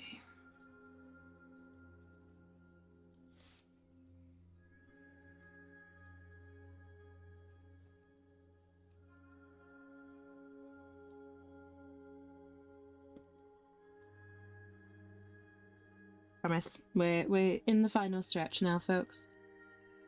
So for those who have been here since the beginning, thank you for bearing with me. I appreciate it. I appreciate your time and attention. And your company, even if you're lurking.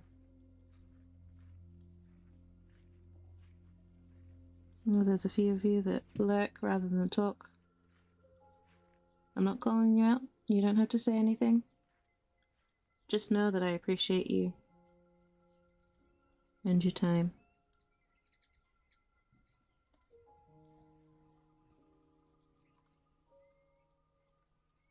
There we go.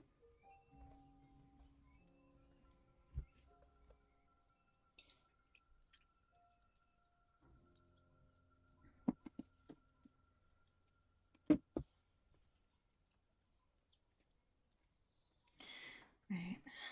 Last but not least, these pesky banners.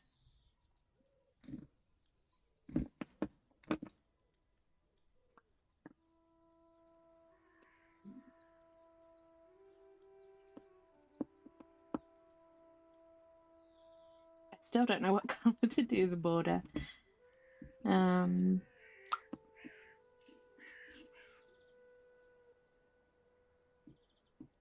Let's go with a bit of a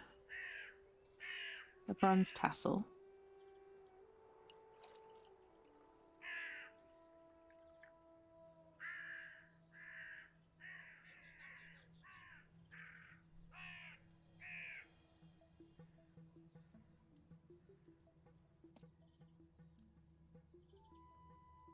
So I missed a bit on this one.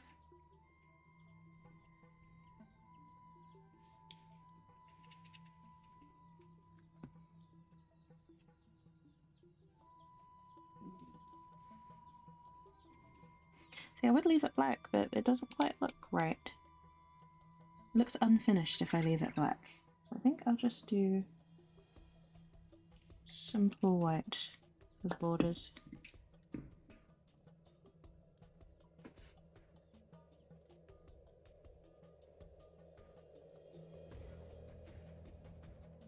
I think it'll kind of keep with the relatively simple colour scheme for the rest of the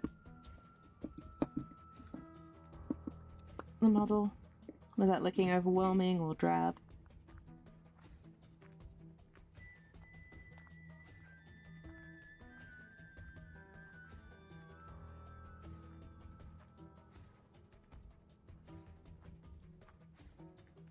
Yeah, help them stand out without kind of taking over, I guess.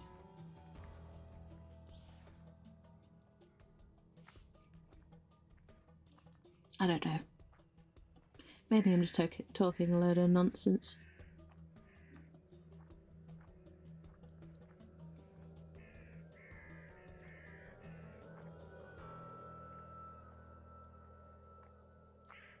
Maybe I haven't got the foggiest as to what I'm doing or why I'm doing it. But the logic makes some kind of a sense, I think. Maybe?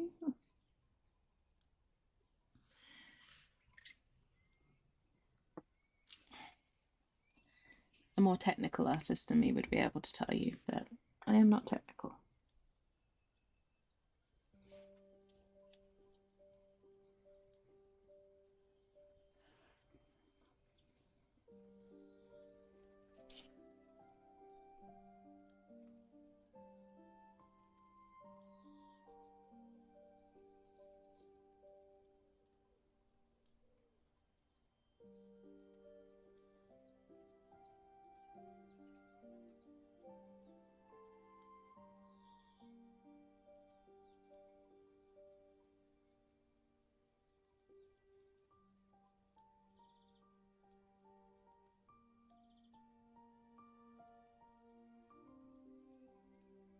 Okay, now just a little tidying up on this guy and we are all done.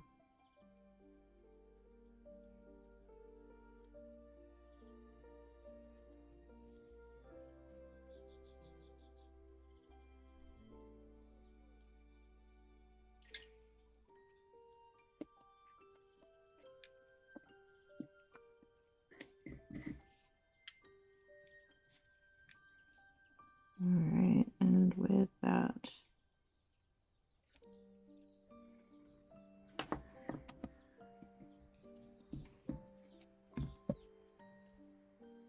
we will put the pieces together. And if I do this, this way, bring it out a little bit, it's gonna let me.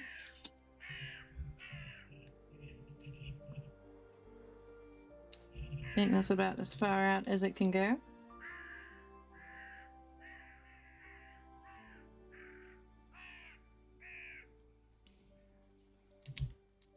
There we go.